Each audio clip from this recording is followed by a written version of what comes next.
Welcome back to Mr. Cursed. Something's been hiding in the Appalachian Mountains for a very long time.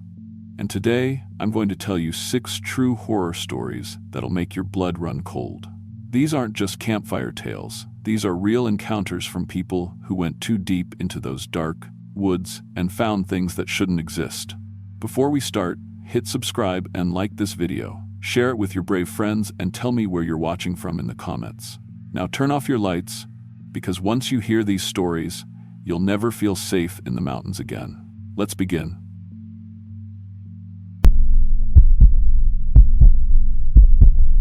My name's Jessica, and I'm 19 years old. I've been working the night shift at Murphy's Gas & Go in Beckley, West Virginia for about 8 months now. It's not exactly my dream job, but the pay's decent enough for someone who's just trying to save up for community college. Plus, working nights means I don't have to deal with the usual daytime crowd, just truckers, shift workers, and the occasional drunk college kid buying energy drinks at 2 a.m. I grew up about 20 minutes outside Beckley, in a little hollow where everyone knows everyone else's business. My family's been in these mountains for generations. Coal miners, mostly, though the work dried up for a lot of folks over the years. My dad works maintenance at the hospital now, and my mom cleans houses for the richer families up in the nicer neighborhoods. They weren't thrilled when I decided to take a gap year instead of going straight to college, but they understood. Money's always been tight, and every little bit helps. The gas station sits right off Route 19, one of those 24-hour places that serves as a lifeline for people traveling through the mountains at odd hours.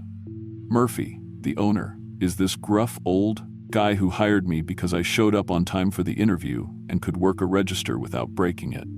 Simple enough. Most nights, I just ring up coffee, cigarettes, and gas for people passing through. Sometimes I get the regulars, nurses, heading home from the hospital, factory workers, starting their shifts, insomniacs who can't sleep and come in for snacks and conversation. The drive home every night takes me through some of the prettiest country in West Virginia, especially along Blackwater Road. It's this winding 2-lane that cuts through old coal mining territory, past abandoned tipples and overgrown rail lines. During the day, you can see the mountains rolling out in every direction, covered in thick forest that turns amazing colors in the fall. At night, though, it's just dark walls of trees on either side, broken up by the occasional trailer or farmhouse with a porch light burning. I'd been taking that route home every single night since I started the job. It saved me about 10 minutes and maybe $2 in gas compared to taking the main highway, which doesn't sound like much, but it adds up when you're doing it 5 nights a week. Plus, I genuinely liked the drive. It was peaceful, gave me time to decompress from dealing with whatever weirdness the night shift had thrown at me. The road has all these familiar landmarks that I'd come to know by heart. There's the old Dockery gas station that's been closed since before I was born, with its vintage pumps still standing like rusted sentries. About 3 miles past that, you hit the Hendricks mine entrance, or what's left of it. The actual mine's been sealed up for decades, but you can still see the old headframe and some equipment they never bothered to haul away. I always use that as my halfway home marker. Once I passed the mine, I knew I had about 15 minutes left until I could collapse into bed. I'd driven past that mine entrance hundreds of times by October of last year. Knew every piece of rusted equipment, every crack in the old concrete. The place had this eerie quality even during the day. Something about the way the shadows fell, maybe, or just knowing that people had died down in those tunnels. But I'd never felt unsafe there. It was just part of the landscape, part of the routine. That Friday night in October started like any other. Busy evening. Lots of people filling up for weekend trips, buying beer and snacks. I was tired by the time Murphy showed up to take over at 3:30 a.m. But it was the good kind of tired. The kind where you know you've earned your paycheck and you're looking forward to sleeping until noon. I climbed into my beat-up Honda Civic, cranked up the classic rock station, and headed home. The night was cool but not cold yet. Perfect weather for driving with the windows cracked to let in some of that crisp mountain air. I remember thinking about how I was going to spend my weekend. Maybe drive up to Charleston to see my cousin, maybe just sleep and catch up on some reading. The radio was playing something by Fleetwood Mac when I passed the mine entrance for the first time that night. I glanced at my odometer out of habit. 127,832 miles. The car was getting up there in mileage, but she was still running strong. I'd been saving up to maybe get something newer, but for now the Honda was doing just fine. I was singing along to the music, thinking about whether I wanted to stop for coffee on the way home, when I saw the headlights of another car coming toward me. Nothing unusual about that. People worked all kinds of shifts around here. But as the car got closer, something felt off. The headlights looked older somehow, yellower than modern LED lights, and the shape of the car seemed wrong, like something from an earlier decade. The car passed by before I could get a good look, and I shrugged it off. Plenty of people around here drove older vehicles. New cars were expensive, and if something ran, you kept driving it until it didn't. But then, about 3 minutes later, I saw the mine entrance again. I slowed down, confused. The same headframe, the same rusted equipment, the same cracked concrete pad. Everything exactly as it had been before. But that was impossible. I'd been driving straight, hadn't turned around or taken any side roads. There weren't even any side roads along this stretch of Blackwater Road. I pulled over and checked my odometer. Still 127,832 miles. That didn't make sense.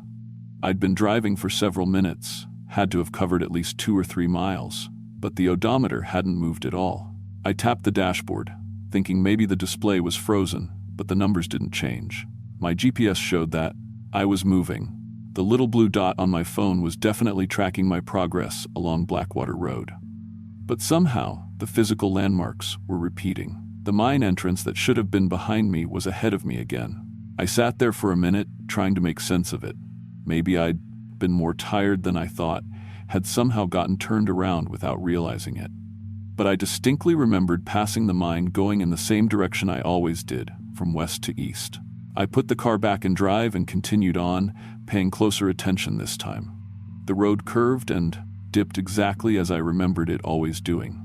I passed the same mailboxes, the same driveways, the same stand of dead pine trees that lightning had taken out a couple of years back. Everything was normal, familiar, exactly as it should be, until I reached the Dockery gas station. The old station had been abandoned for as long as I could remember. Broken windows, rusted pumps, weeds growing up through cracks in the concrete. But tonight, it looked different. The building was still obviously old, but the windows weren't broken anymore. The vintage pumps, which I'd always assumed were just decorative relics, actually seemed to be working. There was even a Coca-Cola vending machine humming quietly outside, one of those old-fashioned ones with the glass bottles. I slowed down, staring. Warm yellow lights spilled out through the station's windows, and I could see movement. Inside, shadows of people moving around. But that was impossible. The place had been closed since the 1,980 seconds. Everyone knew that. As I got closer, I saw other cars in the parking lot. A pickup truck that looked like it belonged in the 1,970 seconds, all squared off edges and chrome bumpers. A sedan from maybe the early 90 seconds. And walking between the cars were people in clothes that seemed to come from different time periods entirely. A young man in coal-dusted work clothes was gesturing frantically toward where I'd come from, back toward the mine entrance. His mouth was moving like he was shouting, but I couldn't hear anything through my closed windows and over the sound of my engine and radio. An elderly woman in what looked like a church dress was pointing at something, and when I followed her gaze, I saw she was indicating the digital clock on my dashboard. But the numbers on the clock were wrong. They read 25:73 a.m., which wasn't even a real time. I pulled into the station's parking lot, my hands shaking slightly on the steering wheel. This had to be some kind of elaborate prank, or maybe I was having some kind of breakdown.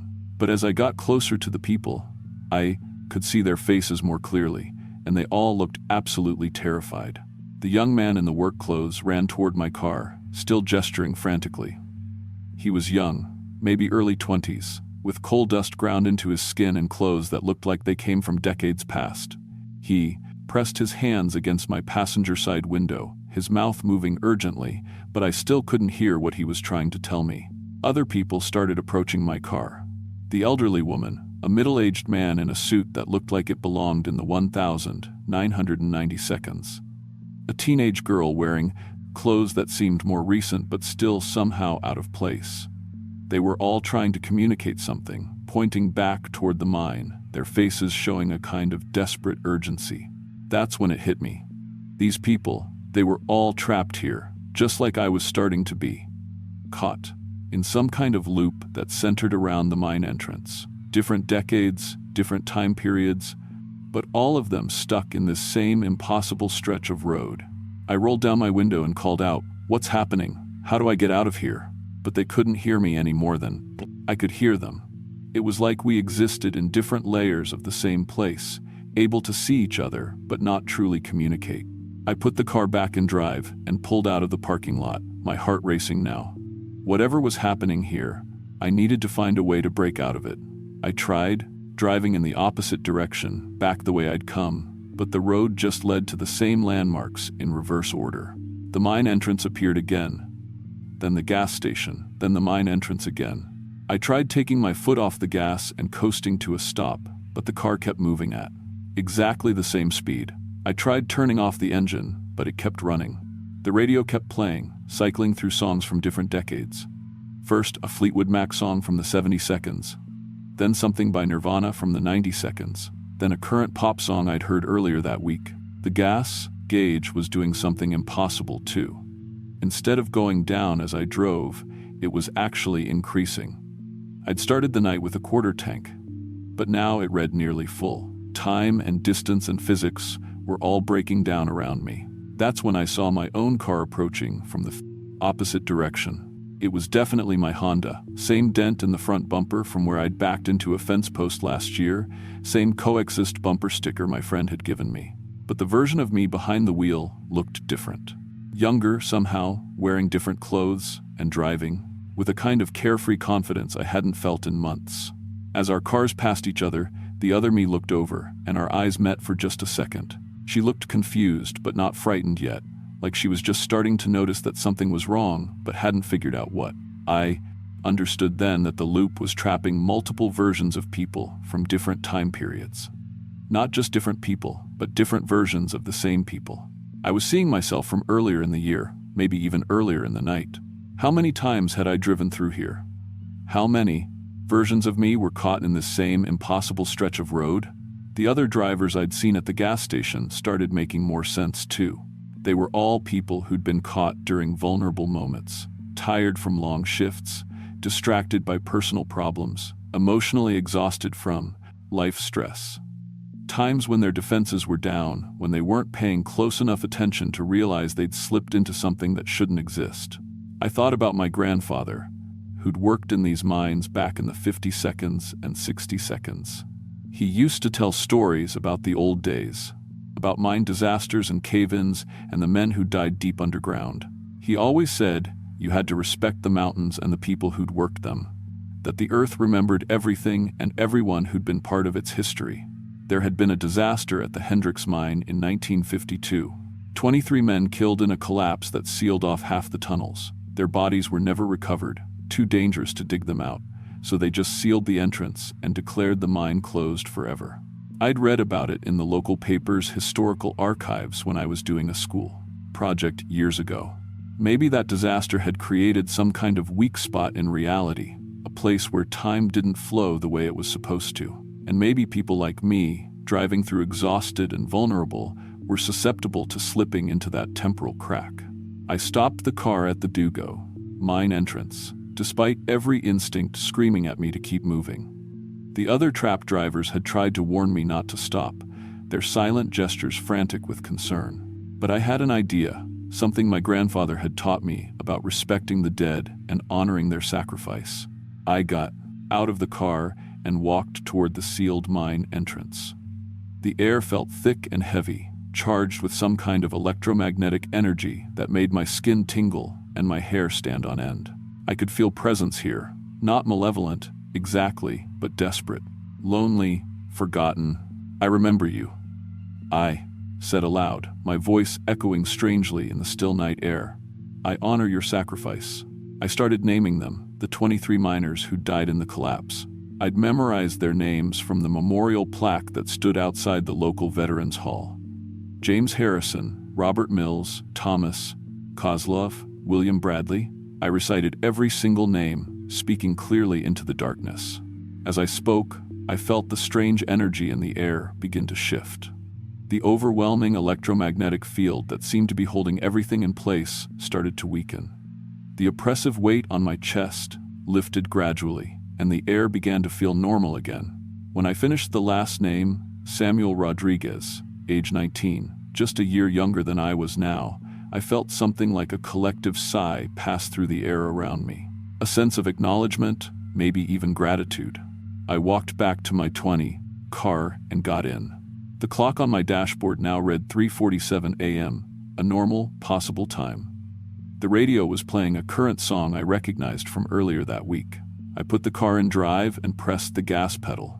And for the first time in what felt like hours, I felt the familiar sensation of actually moving forward through space. The odometer started advancing normally again. 127,833 miles. Then 127,834. Then 127,835. Real progress through real distance. I drove the rest of the way home without incident, arriving at my apartment around 4:15 a.m. My roommate Sarah was still up, studying for an exam, and when she asked how my night had been, I told her I'd gotten stuck behind a slow coal truck for a while. It wasn't exactly a lie. I had been stuck, just not behind anything you could see or explain easily. I never told anyone the full story of what happened that night. Who would believe it? But I did start researching the history of the area more thoroughly. I learned about the mining disasters, the families who'd lost everything when the mines closed, the economic devastation that had swept through the region in waves over the decades. I also started taking a different route home from work. It's been over a year now since that night on Blackwater Road. I saved up enough money to start community college, and I'm studying to become a paralegal. I still work part-time, though I switched to day shifts at a different job. I don't drive alone through the mountains at night anymore, if I can help it. Sometimes I think about those other people I saw at the gas station, trapped in their own temporal loops. I wonder if acknowledging the miners' sacrifice freed them too, or if they're still there, trying to warn other late-night travelers about the thin spots. In reality, where exhaustion and sorrow can trap you between one moment and the next. I drive past the Veterans Hall sometimes, just to look at the memorial plaque. All 23 names are still there, weathered but readable. At the bottom, there's a simple inscription. They gave their lives to feed the nation's fires. Let their sacrifice not be forgotten. I don't think I'll ever forget them now. And I don't think I'll ever drive Blackwater Road at night again. Some shortcuts aren't worth the risk, no matter how much time or gas they might save you. Some roads lead places you never intended to go. And some of them don't always lead back.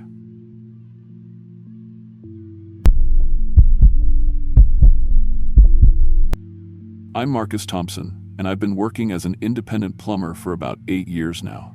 Started right out of trade school when I was 23, learned under my dad's old friend who ran a shop in Richmond.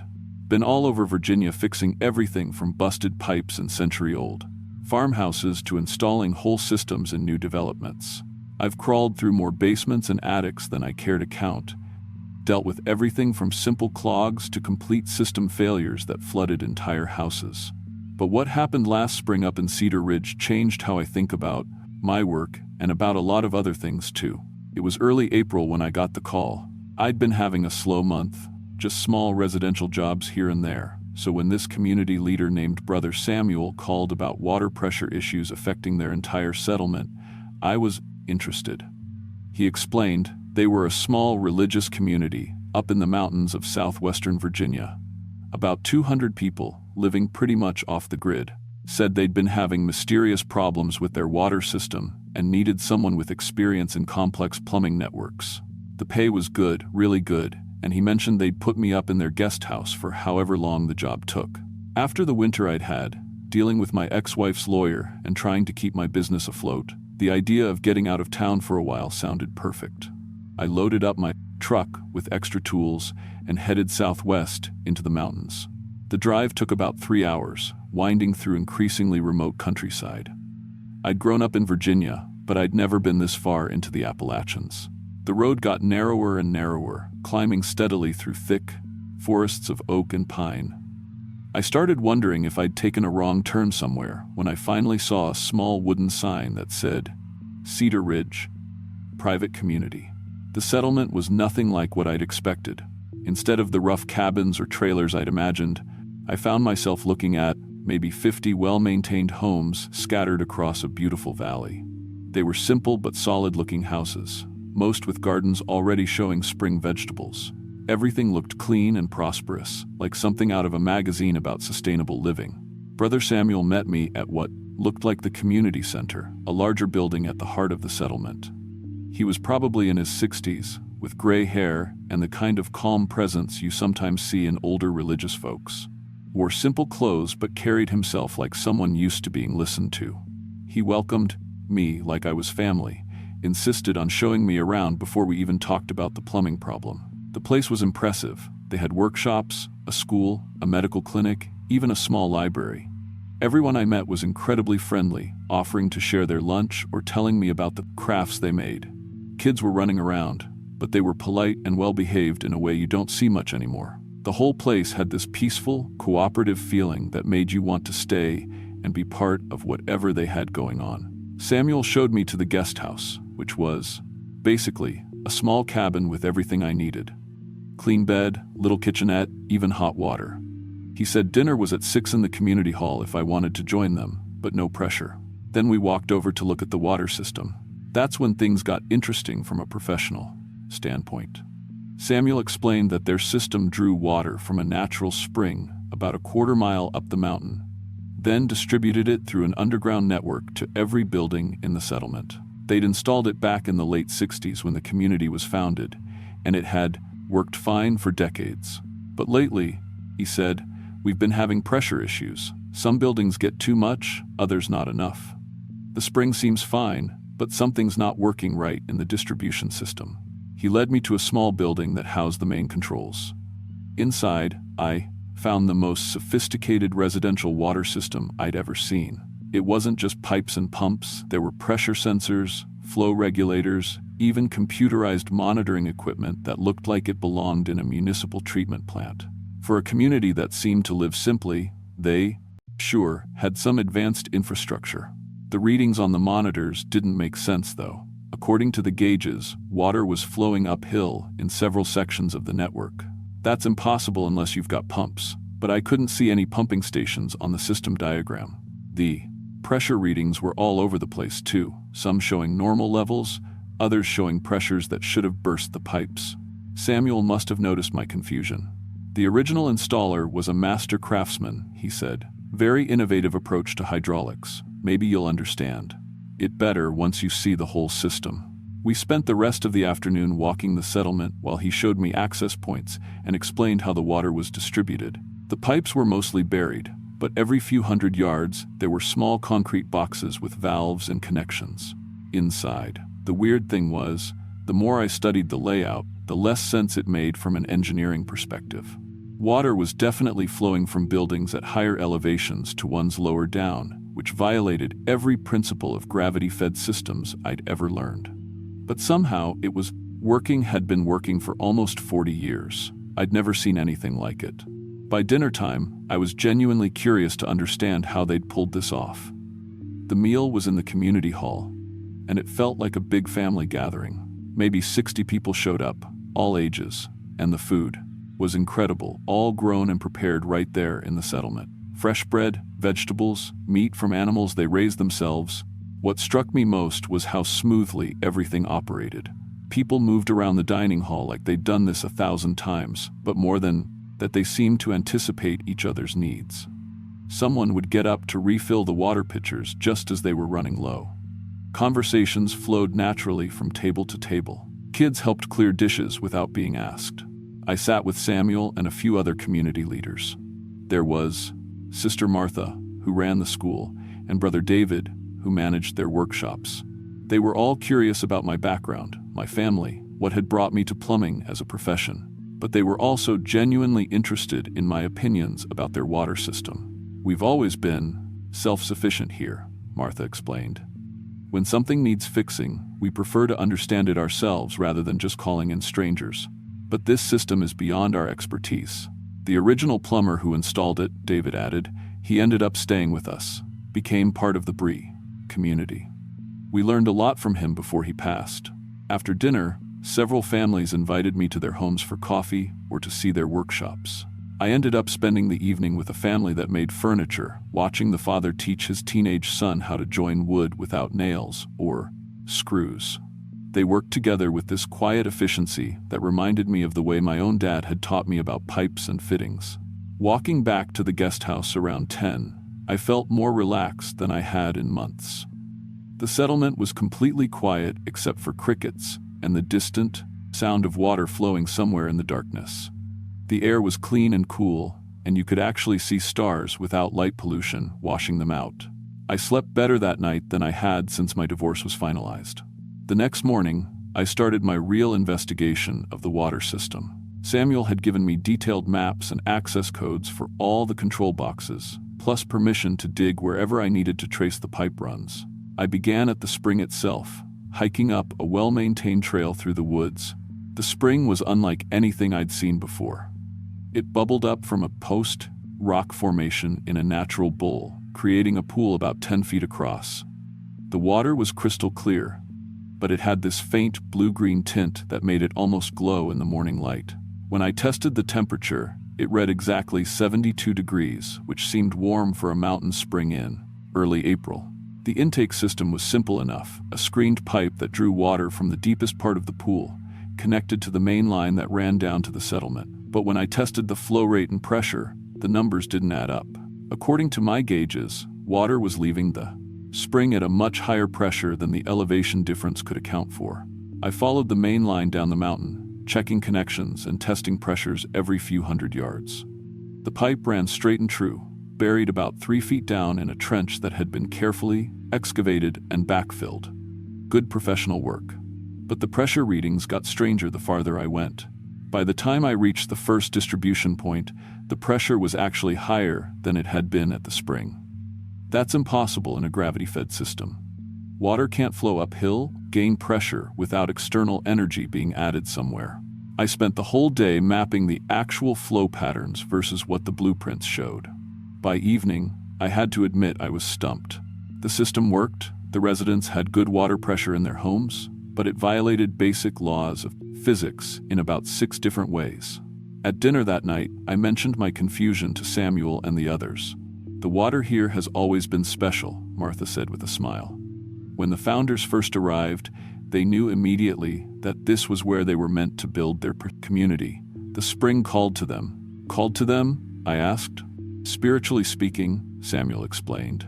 "They were seeking a place where they could live simply, in harmony with each other and with nature. When they found the spring, they knew they'd found home." David nodded. "The water nourishes more than just our bodies. It brings us together, helps us understand each other. You'll see what we mean the longer you're here." I wasn't sure what to make of that kind of talk, but I had to admit the community was remarkable. Everyone seemed genuinely happy and peaceful. There was no crime, no conflict, no signs of the kind of problems you usually see when people live in close quarters. Over the next few days, I continued studying the water system while getting to know the residents better. The more time I spent there, the more impressed I became with what they'd built. They grew most of their own food, made their own clothes and furniture, educated their own children. They had a medical clinic staffed by a doctor who joined the community years earlier, and workshops that produced everything from tools to artwork. But it was the people themselves that really got to me. Everyone was so calm and cooperative. Decisions got made without arguments or power struggles. Kids respected their parents and teachers without being afraid of them. Neighbors helped each other without keeping score. I started drinking the spring water regularly. Samuel had mentioned it was much better than anything from bottles or city systems. He was right. It tasted clean and pure, and somehow it made me feel more alert and focused. My usual afternoon energy crash disappeared completely. I slept deeper and woke up more refreshed. By the end of the first week, I was making real progress on understanding the water system, even if I couldn't explain how it worked. I'd identified several places where pipes needed replacement and pressure regulators needed adjustment. More importantly, I was starting to feel like I belonged there. The settlement had a rhythm to it that was incredibly appealing after years of the chaos and stress of running my own business. People worked hard, but they weren't frantically busy. They took time to talk to each other, to enjoy meals together, to appreciate what they'd built. Samuel approached me one evening after dinner with a proposal. "We'd like you to consider staying permanently," he said, "not just to maintain the water system, but to be part of our community. We've been growing steadily, and we need someone with your skills and experience." I was surprised by how tempted I was. Back in Richmond, I was struggling to keep my business afloat, dealing with difficult customers and unpredictable income. Here, I'd have steady work, good people around me, and a sense of purpose I hadn't felt in years. "I'd need to think about it," I said. "I've got obligations back home." "Of course, take all the time you need." But as the days passed, those obligations felt less and less important. My ex-wife had moved on with her life. I didn't have kids. My business was barely breaking even. What was really keeping me tied to that old life? The water system work was fascinating too. The more I studied it, the more I realized it was some kind of masterpiece of engineering that I was just barely beginning to understand. The original installer had been a genius, creating something that worked on principles I'd never encountered before. I found his grave in the community. Cemetery Thomas Mitchell, 1932 to 1987, who joined the eternal flow. According to the residents, he'd arrived in 1968 to install the water system and never left. Married a local woman, raised 3 kids, became one of the most respected members of the community. Tom understood that the spring was more than just a source of water, Samuel explained when I asked about him. He designed the system to work with its natural properties, not against them. That's why it's lasted so long and worked so well. "What natural properties?" I asked. Samuel smiled. "Drink more of the water, Marcus. You'll begin to understand why." So I did. I started each day with a full glass of spring water and drank it throughout the day instead of coffee or soda. The effect was subtle but unmistakable. I felt clearer, more focused, more connected to the people around me. I also started noticing things about the community that I'd missed before. The way people seemed to know what each other needed without being asked. How conversations flowed from person to person, like they were sharing thoughts directly. The way children played together without fighting or competition. It was like the whole settlement operated on some kind of shared understanding that went beyond just good communication or social skills. People genuinely seemed to care about each other's well-being as much as their own. 2 weeks into my stay, Samuel took me to a part of the water system I hadn't seen before, a chamber beneath the community center that housed the main filtration and distribution controls. The room was larger than I'd expected, with pipes and valves arranged in complex patterns around walls lined with what looked like natural crystal formations.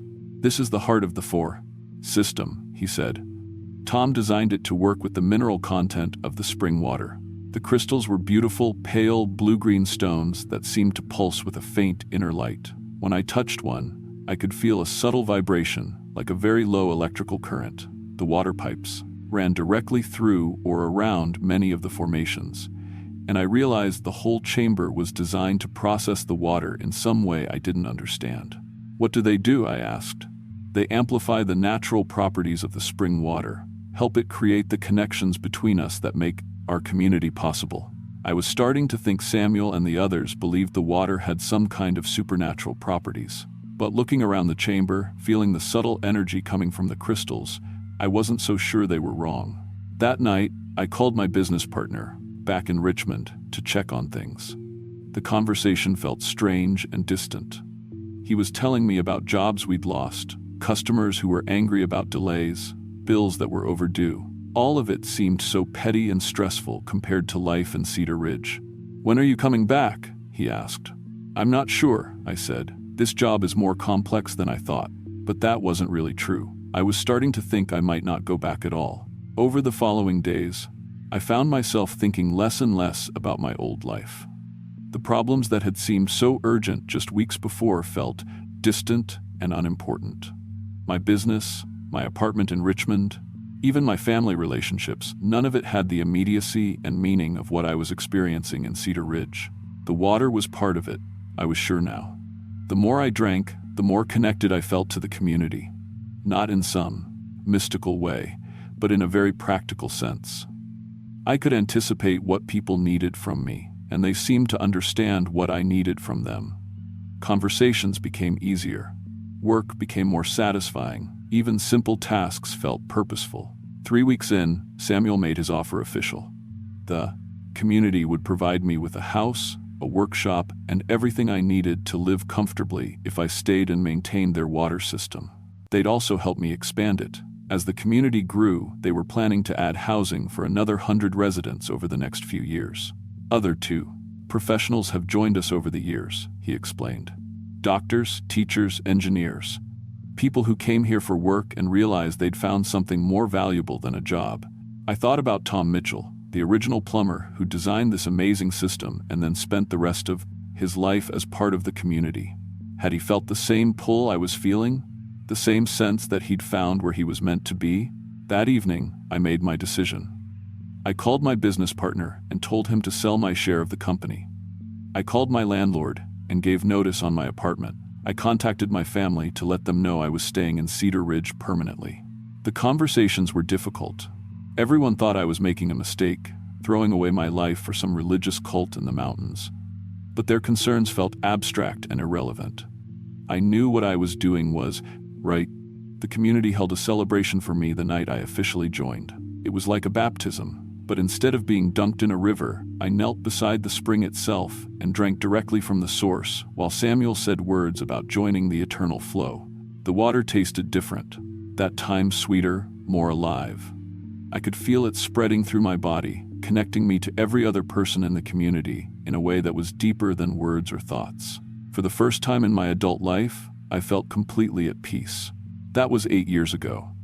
Today, Cedar Ridge has grown to almost 400 residents.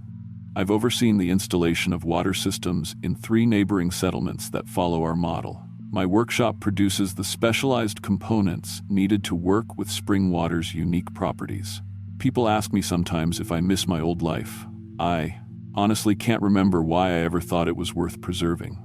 The stress, the loneliness, the constant struggle for money and status, all of it seems meaningless now. Here, I'm part of something larger than myself.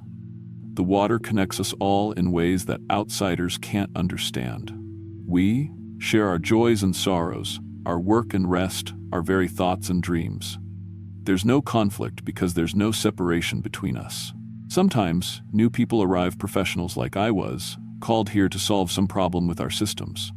Most leave after finishing their work. But some stay. They drink the water, feel the connection, realize they've found home. We're always growing, always welcoming new members to our community. The spring provides everything we need, and we provide everything each other needs. It's a perfect system, sustainable and peaceful. I've never been happier. None of us have.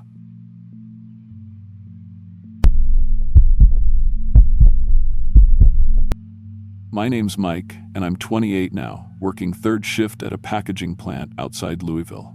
But back when I was 26, I was running the line at Henderson Manufacturing, pulling decent money and living for my time off.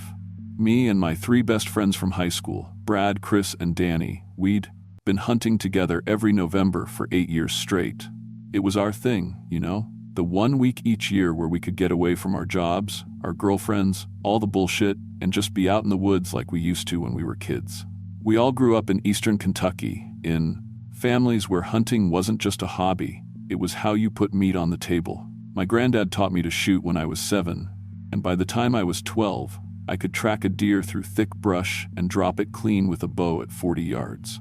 Brad, Chris, and Danny were the same way. We'd learned from our fathers and grandfathers, men who'd been hunting these mountains since before there were proper roads or GPS units. When we went hunting, we took it seriously. This wasn't some weekend warrior bullshit. We were going to bring home venison for our families. That November, we'd reserved a cabin through the Kentucky State Park Service up at Copper Mountain Wildlife Area. It wasn't fancy, just 4 bunks, a wood stove, and a hand pump for water, but it was legal, permitted, and right in the heart of some of the best bow hunting territory in the state. We'd each drawn tags for the archery season, and the weather forecast was perfect.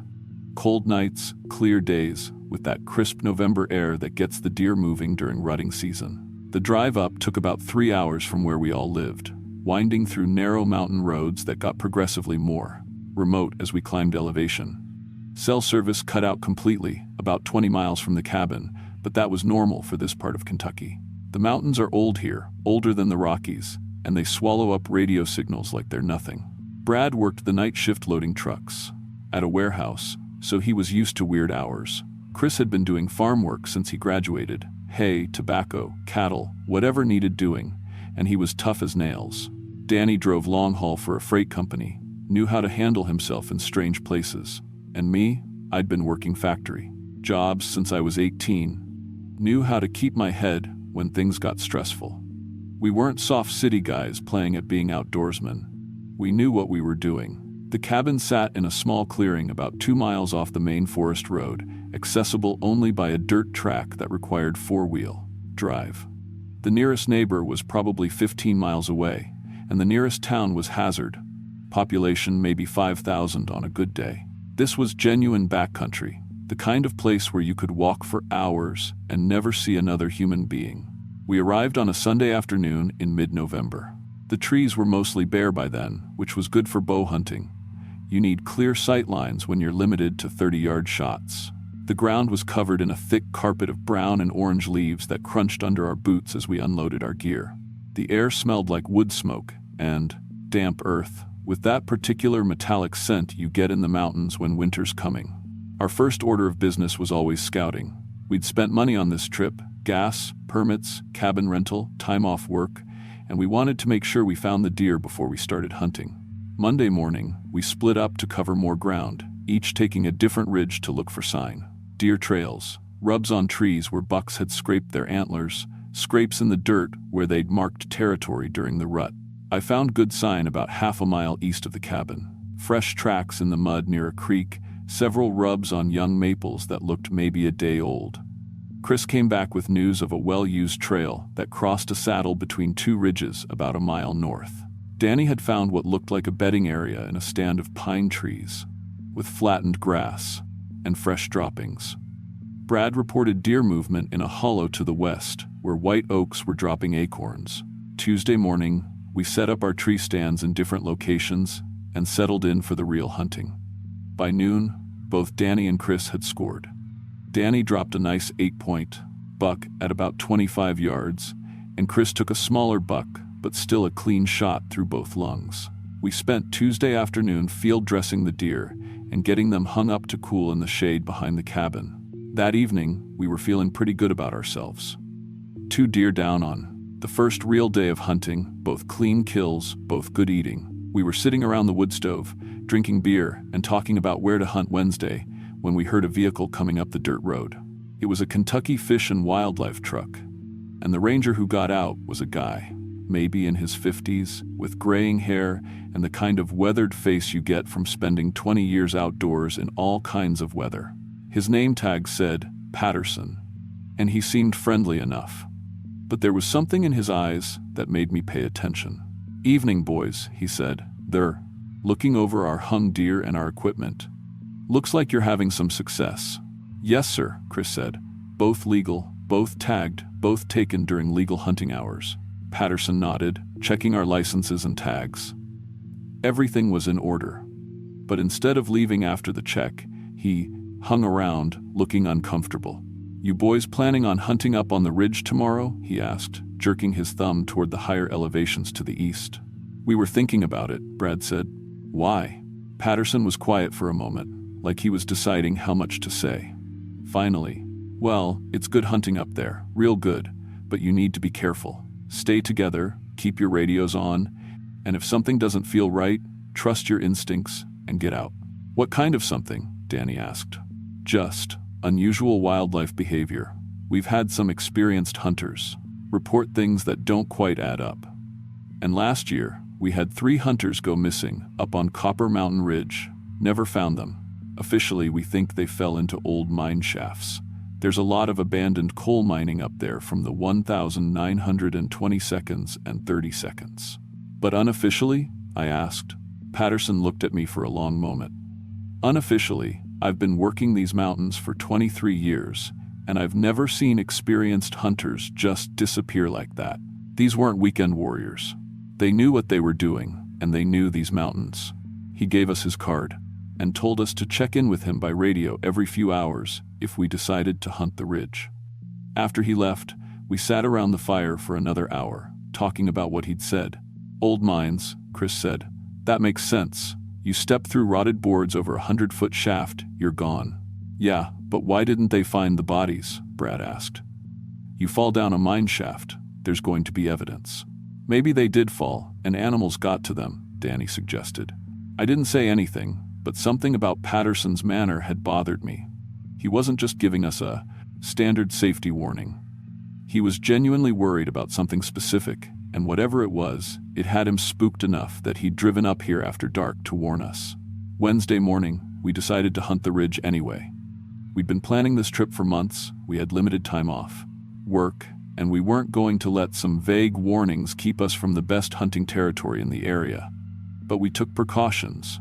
We packed emergency supplies, extra batteries for our radios, GPS units, and agreed to check in with each other every 30 minutes. The hike up to Copper Mountain Ridge took about an hour, climbing steadily through thick hardwood forest. The higher we got, the more deer sign we found. This was clearly prime territory. By the time we reached the ridge, we were finding fresh tracks, rubs, and scrapes everywhere we looked. We set up our tree stands about 300 yards apart along the ridge. Far enough to avoid interfering with each other's shots, but close enough to maintain radio contact. I was positioned on the eastern end, overlooking a saddle between 2 peaks where a well-used deer trail crossed from north to south. The first thing I noticed was the silence. In good hunting territory, you expect to hear birds, squirrels, the occasional rustle of leaves as small animals move through the underbrush. But here, 20 feet up in my tree stand, I could hear nothing but wind through the bare branches. The second thing I noticed were the claw marks on the tree I was sitting in. They were about 8 feet off the ground, too high for a bear to make standing on its hind legs, and they were deep. Whoever or whatever had made them had serious strength. But they weren't random scratches. They looked deliberate, almost like territorial markings. Anyone else noticing weird stuff over here? I radioed to the others at our first 30-minute check-in. Like what? Chris's voice came back, slightly distorted by static. Claw marks on my tree. Big ones, up high, and it's dead quiet. No birds, no squirrels, nothing. Now that you mention it, Danny's voice. I found some deer, remains about 50 yards from my stand. But they're, I don't know, arranged funny, like someone laid them out in a pattern. What kind of pattern? Brad asked. Hard to explain. The bones are clean, but they're lined up in rows. Ribs here, leg bones there, skull in the middle. Doesn't look like normal predator behavior. Brad's voice came over the radio. I'm looking at what appears to be a hunting blind, but it's not on any of the park maps. Looks old, but well maintained. Built into the rocks, really hard to spot, unless you're looking for it. That got my attention. Unauthorized hunting blinds usually meant poachers, and poachers in remote areas could be dangerous if they thought you might report them. How old? I asked. Hard to say. The construction looks, I don't know, primitive, like it was built with hand tools, no power equipment. But the wood isn't rotted, the camouflage is still good. Someone's been maintaining it. We decided to regroup at midday to compare notes and decide whether to keep hunting or head back down the mountain. When we met at my position, Danny showed us photos on his digital camera of the deer remains he'd found. Even in the low-resolution display, it was clear that what he'd discovered wasn't normal predator kill. The bones were stripped completely clean, but they weren't scattered the way they would be if coyotes or bears had been feeding. They were arranged in precise lines, like someone had deliberately laid them out for display. The skull was positioned at what looked like the head of the arrangement, facing east toward the rising sun. Brad led us to the hunting blind he'd discovered. It was built into a natural rock formation, so well concealed that we walked past it twice before he pointed it out. The construction was sophisticated. Whoever had built it understood sightlines, wind direction, and camouflage. But like Brad had said, it looked old-fashioned, built entirely with hand tools. "Check this out," Chris said, pointing to marks carved into the rock beside the blind. They looked like tally marks, groups of 5 lines with a diagonal line through each group. There were maybe 40 or 50 marks total. "Counting kills?" Danny suggested. "That's a lot of deer for one season," I said. "Maybe. It's not deer they're counting." That was when Chris showed us what he'd found on his trail camera. He'd set it up Tuesday evening to monitor a game trail, but when he checked the memory card Wednesday morning, most of the photos weren't deer. The images were time-stamped throughout Tuesday night, starting around 10 p.m. and continuing until dawn. The first few showed normal nocturnal activity, a raccoon, an opossum, a couple of does moving through in the early morning. But starting around midnight, the camera had captured something else. Tall figures moving through the frame, bipedal but covered in dark fur or hair. In the low-resolution infrared images, details were hard to make out, but their behavior was clearly intelligent. They moved with purpose, not like animals wandering randomly through the forest. And they were clearly aware of the camera.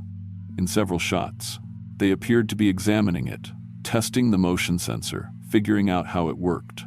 "Sasquatch," Danny said, half joking. "I don't know what the hell that is," Chris said, "but look at this one." In the clearest photo, one of the figures was holding what looked like a stick or primitive tool. Its posture was upright, human-like, but the proportions were wrong. Too tall, arms too long, shoulders too broad. "We need to get out of here," I said. "Hang on," Brad said. "This could be some kind of elaborate hoax.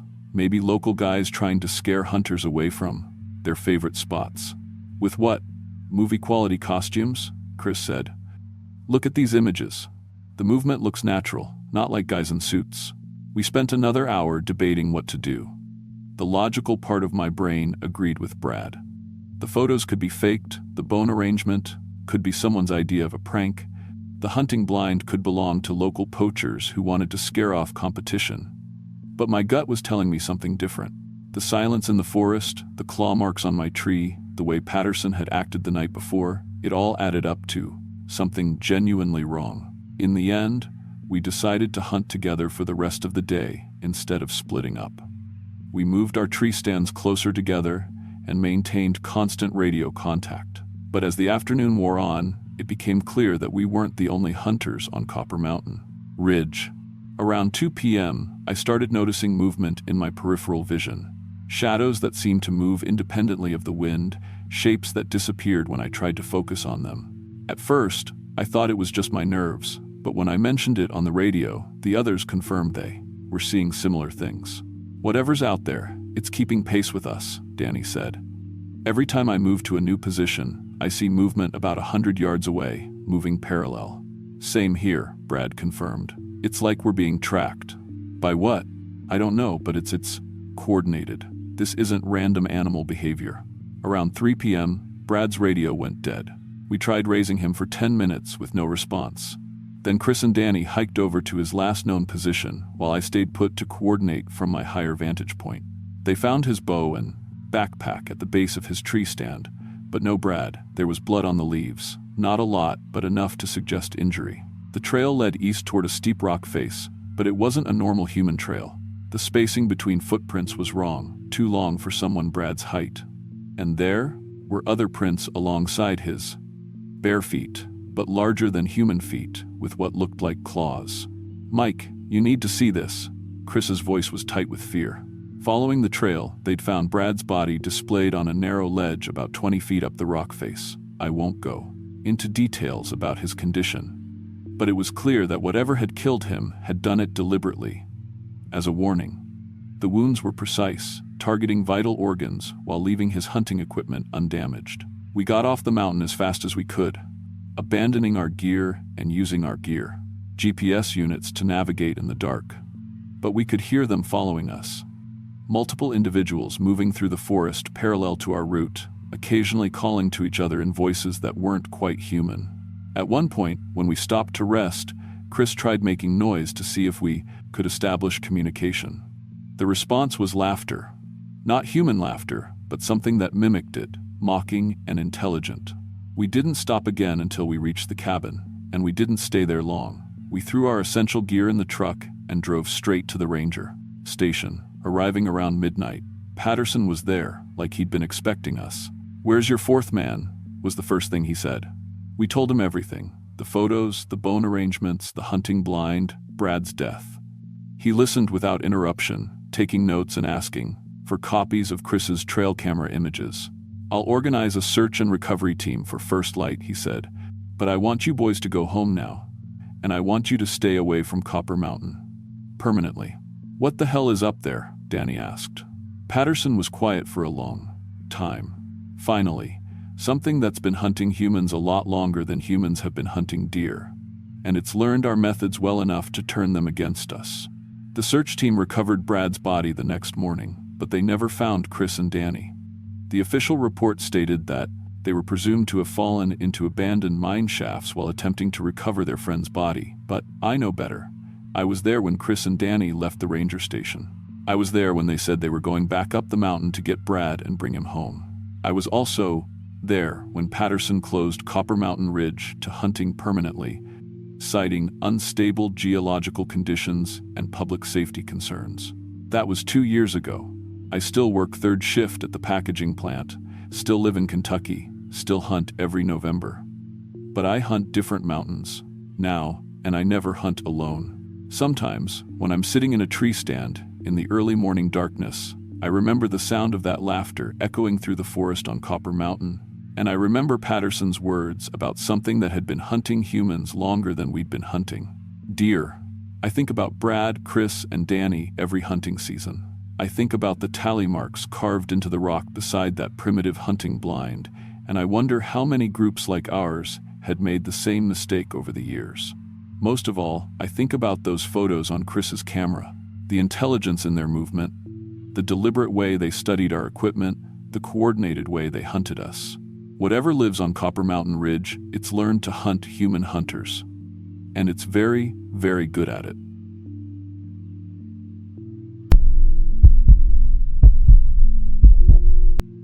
I was 26 when I first heard about Lost Mountain from my granddad Bobby Jenkins, sitting on his back porch in the holler outside Knoxville. He was dying then, black lung from 40 years in the mines, and I guess he figured it was time to pass along some family business.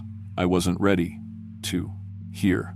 The mountain had been in our family since before the Civil War, he said, but nobody had lived up there in decades. There was a reason for that. Mountains got an arrangement. He wheezed between drags on his oxygen tank. Been that way since my great-granddad's time. You don't mess with what's up there, and it don't mess with you. I figured it was just old mountain superstition. Every holler in East Tennessee had stories about haunted ridges and creatures in the woods. But when Granddad died that winter, I inherited 200 acres of prime timber land that hadn't been touched in generations, and I needed the money bad. My construction business had gone under, my wife had left, and I was 3 months behind on rent. The land assessor said the timber alone was worth $60,000. All I had to do was clear some undergrowth and mark trees for the logging company. Simple work for a man who knew his way around a chainsaw. I should have listened to what Granddad tried to tell me. The first time I drove up that mountain road in March of 2018, I thought I'd hit the jackpot. The forest was old-growth hardwood, oak and hickory trees thick as telephone poles, stretching up into a canopy so dense it blocked out most of the sky. Wildlife was everywhere. Deer stood in the road and barely moved when I honked. Fat rabbits grazed in clearings like they were somebody's livestock. I'd never seen animals so unafraid of humans. The old family homestead was still there, just a stone foundation and chimney covered in ivy. But the well was still good, and there was even an old logging road that went most of the way up the ridge. I figured I could clear and mark 50 trees a day, have the whole project done in 2 months, and walk away with enough money to get my life back on track. The work went smooth that first week. I'd drive up at dawn, work until mid-afternoon, then head back down before dark. The forest was peaceful in a way that made my chest tight. No traffic noise, no neighbors, just birdsong and wind in the trees. I'd forgotten how quiet the world could be. But there were sections of the property that didn't make sense. Areas where the trees were bigger and healthier than anywhere else, but the ground around them was disturbed, not by machinery, but by something else. Patches of earth that looked churned up like a giant rototiller had been through, except the pattern was wrong.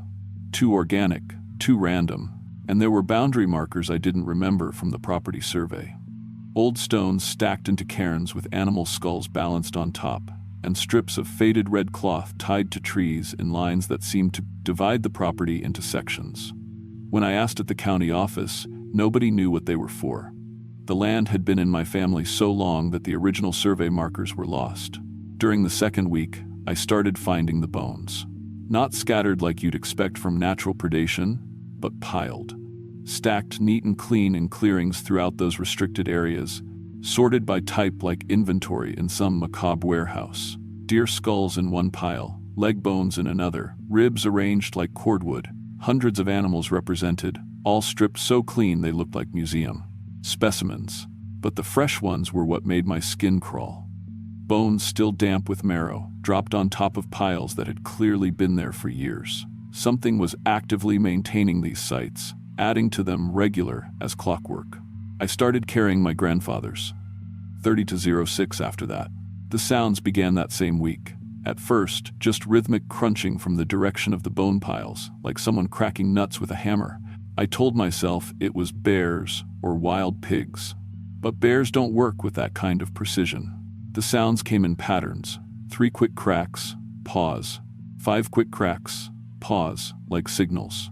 By the third week, I was hearing them every day. Not just crunching, but other sounds, wet sliding noises, like raw meat being dragged across stone.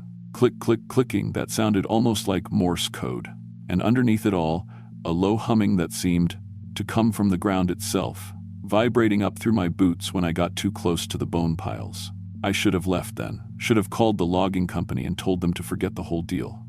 But $60,000 was $60,000, and I'd already cleared and marked about half the timber. I convinced myself I was being spooked by normal mountain sounds, amplified by isolation and too many horror movies. Then I found the handprints. They were pressed into the mud around one of the larger bone piles, clear as day in the soft earth after a night of rain. 4 fingers instead of 5, each one stretched out impossibly long and thin, like someone had taken a human hand and pulled it on a rack until all the proportions went wrong. The prints were huge, bigger than my own hands, bigger than any human hand I'd ever seen, and they were coated with some kind of greasy residue that caught the light like oil. But that wasn't the worst part. The worst part was that the prints led away from the bone pile in a perfect line, disappearing into what looked like a hole in the ground about 15 feet away. Not a cave or a natural depression, but a hole. Round and dark and deep enough that my flashlight beam couldn't find the bottom. I was staring into that hole, trying to work up the courage to get closer, when I heard the clicking behind me. Not the distant clicking I'd been hearing for days, but close. Right behind me, I turned around slow, keeping my rifle ready, and saw something that my brain refused to process for a full 10 seconds. It was crouched over a fresh deer carcass at the edge of the bone pile, maybe 20 feet away. Tall, 7 feet at least, but stretched out wrong, like a person-shaped balloon that had been inflated until all the proportions distorted. Its skin was pale, almost translucent, and I could see dark shapes moving underneath that weren't organs or bones but something else entirely, something that pulsed and shifted like it was alive. The creature had its hands pressed against the deer's body, but it wasn't eating the way anything natural eats. Instead, the meat was just disappearing into its palms, absorbed directly through the skin. I watched the deer's flesh dissolve bit by bit, the creature's body swelling slightly as it fed, until nothing was left but clean white bones that dropped to the ground with tiny clicking sounds. When it finished, it made a series of finger snaps in a complex pattern. Click, click, pause, click, click, click, pause, and I heard answering clicks from the holes scattered around the clearing. Holes I hadn't noticed before, camouflaged by fallen leaves and undergrowth. More creatures emerged from underground burrows, all of them moving with purpose toward other carcasses I hadn't seen. Deer, rabbits, even what looked like a small bear, all lined up like they were cued for processing. The feeders worked together with supernatural efficiency, their finger clicking creating an intricate communication network that coordinated the entire operation. I realized I was looking at a colony, an organized society of feeding entities that had been living under Lost Mountain for God knows how long, maintaining territory and controlling the local ecosystem like farmers managing livestock. And I was standing right in the middle of their dinner service. The first creature that had been feeding suddenly stopped and turned its head toward me. It didn't have eyes like human eyes, just dark hollows where eyes should be, but I could feel it looking at me, studying me, deciding what I was and whether I belonged there. It clicked its fingers once, a single, sharp snap, and every other creature in the clearing froze and turned toward me with that same eyeless stare. I ran.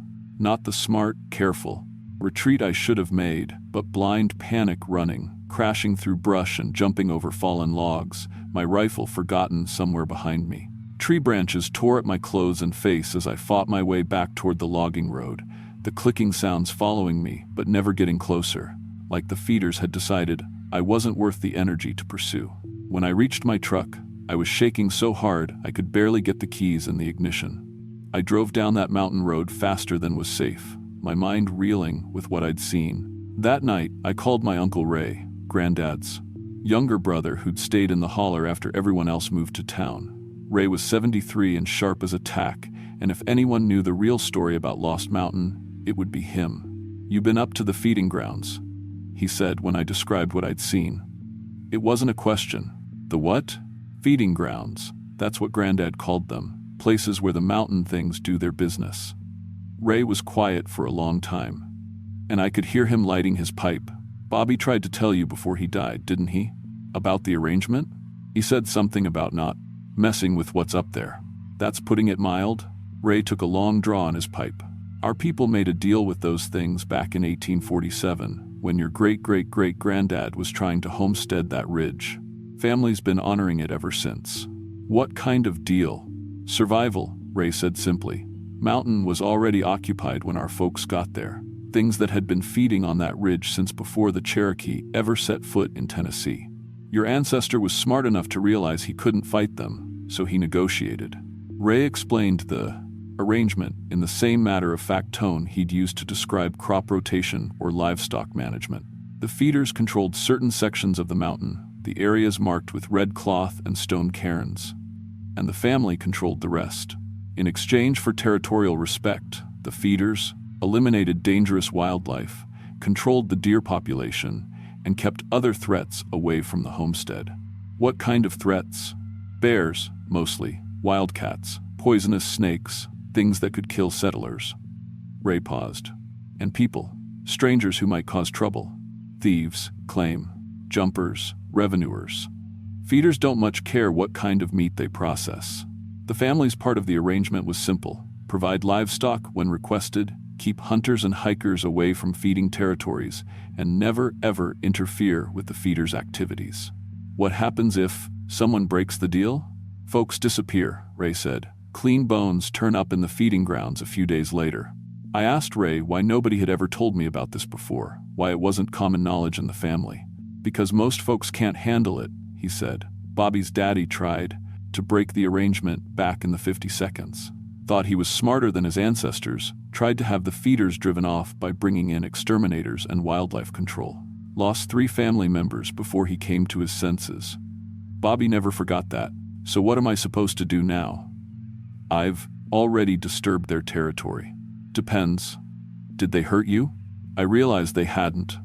The feeders could have killed me easily. I'd been standing in their feeding ground, unarmed and outnumbered, but they'd let me run away. "They were warning you," Ray said, "letting you know the Boltee rules.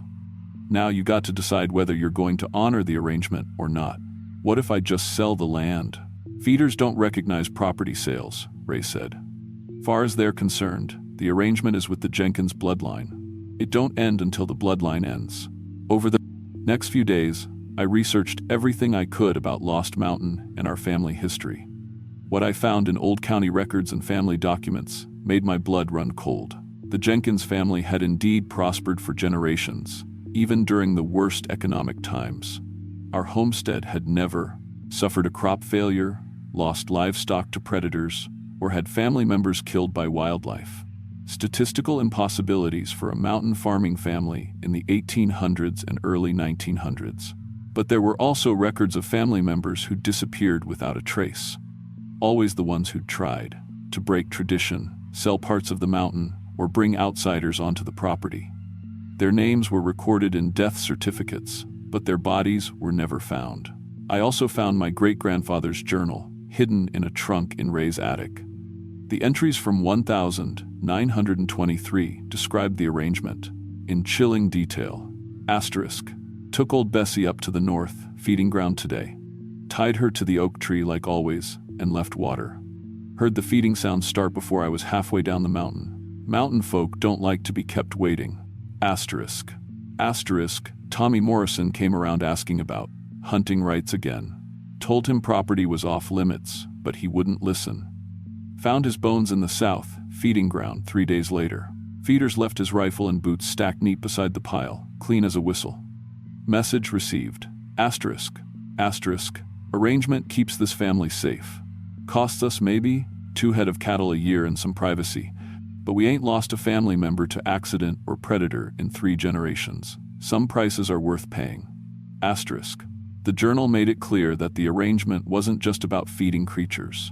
The feeders controlled their territory absolutely, eliminating any threat to the established order. They'd killed wolves, bears, venomous snakes, and disease-carrying vermin that could threaten the homestead. They'd also eliminated human threats, criminals, hostile neighbors, government agents who got too curious about mountain business. In return, the family provided livestock, maintained secrecy, and respected territorial boundaries. It was a symbiotic relationship that had kept the Jenkins family alive and prosperous for over 150 years. Now it was my turn to decide whether to honor it. I drove back up the mountain the next morning, but this time I stopped at the boundaries marked by red cloth. I called out to the feeding grounds, feeling ridiculous, but remembering my great-grandfather's journal entries about proper protocol. "I'm Robert Jenkins," I shouted into the woods, "Bobby's grandson. I want to honor the Dog-Tech arrangement." The forest went dead silent. No birdsong, no wind, no insect noise, just absolute quiet that pressed against my eardrums like a physical weight. Then I heard the clicking, soft at first, then growing louder as more voices joined in, until the whole forest was alive with the Gary sound of finger-snapping conversations I couldn't understand. The clicking went on for maybe 10 minutes, then stopped as suddenly as it had started. A single deer emerged from the feeding ground and walked slowly toward me.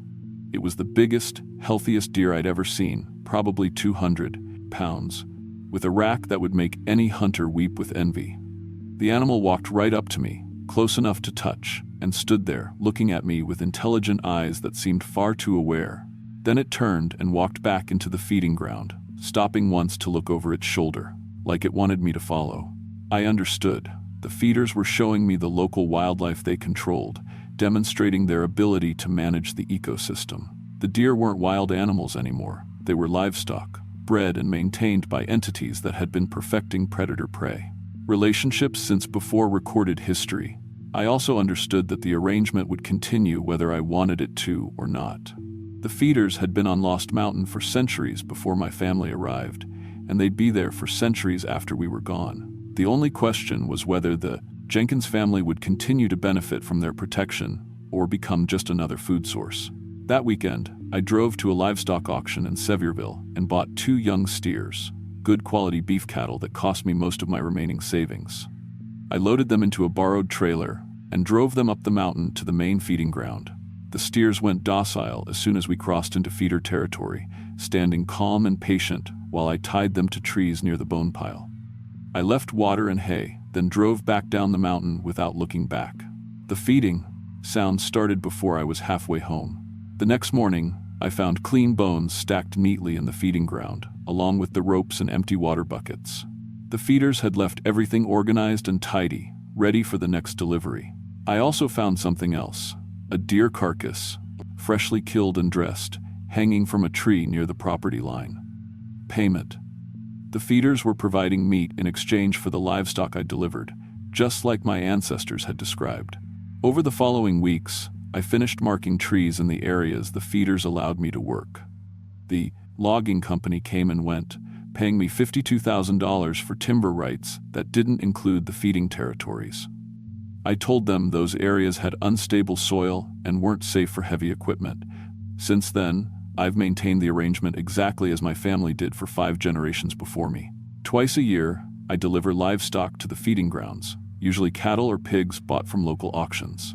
The feeders always provide payment in return. Fresh venison, wild turkey, sometimes even wild boar that's been perfectly processed and butchered.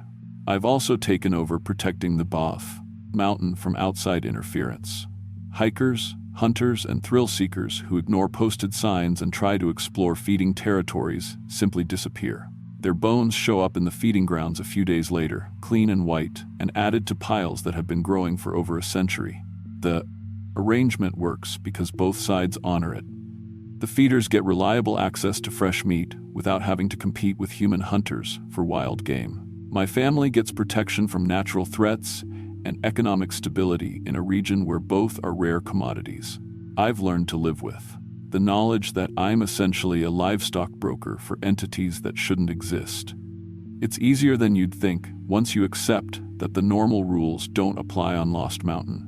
The feeders aren't evil, exactly. They're just efficient. They process meat with supernatural skill and maintain their territory with absolute ruthlessness, but they honor agreements and pay their debts. In some ways, they're more reliable partners than most humans I've dealt with. My nephew asked me last month about inheriting the mountain property. He's graduating college next year and needs money to start his own business. I told him we'd talk about it when he's ready to hear the whole story. Some traditions exist for reasons that go deeper than anyone living can remember. The feeders of Lost Mountain have been keeping their end of the bargain for over 150 years. As long as the Jenkins family keeps ours, we'll continue to prosper in ways that don't make sense to our neighbors. The mountain keeps its secrets, and so do we.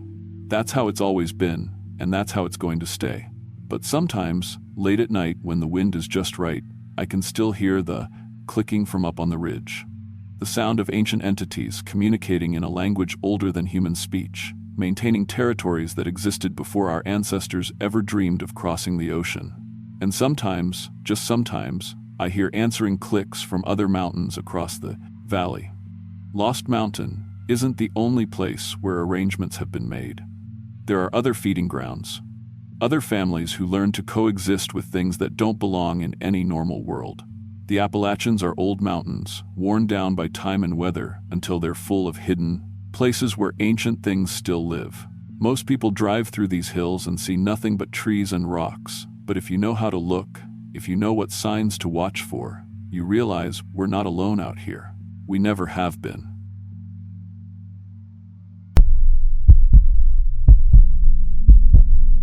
I'm 29 now, teaching 3rd grade here in Asheville, but I still wake up some nights thinking about what happened in the summer of 2002 when I was 8 years old.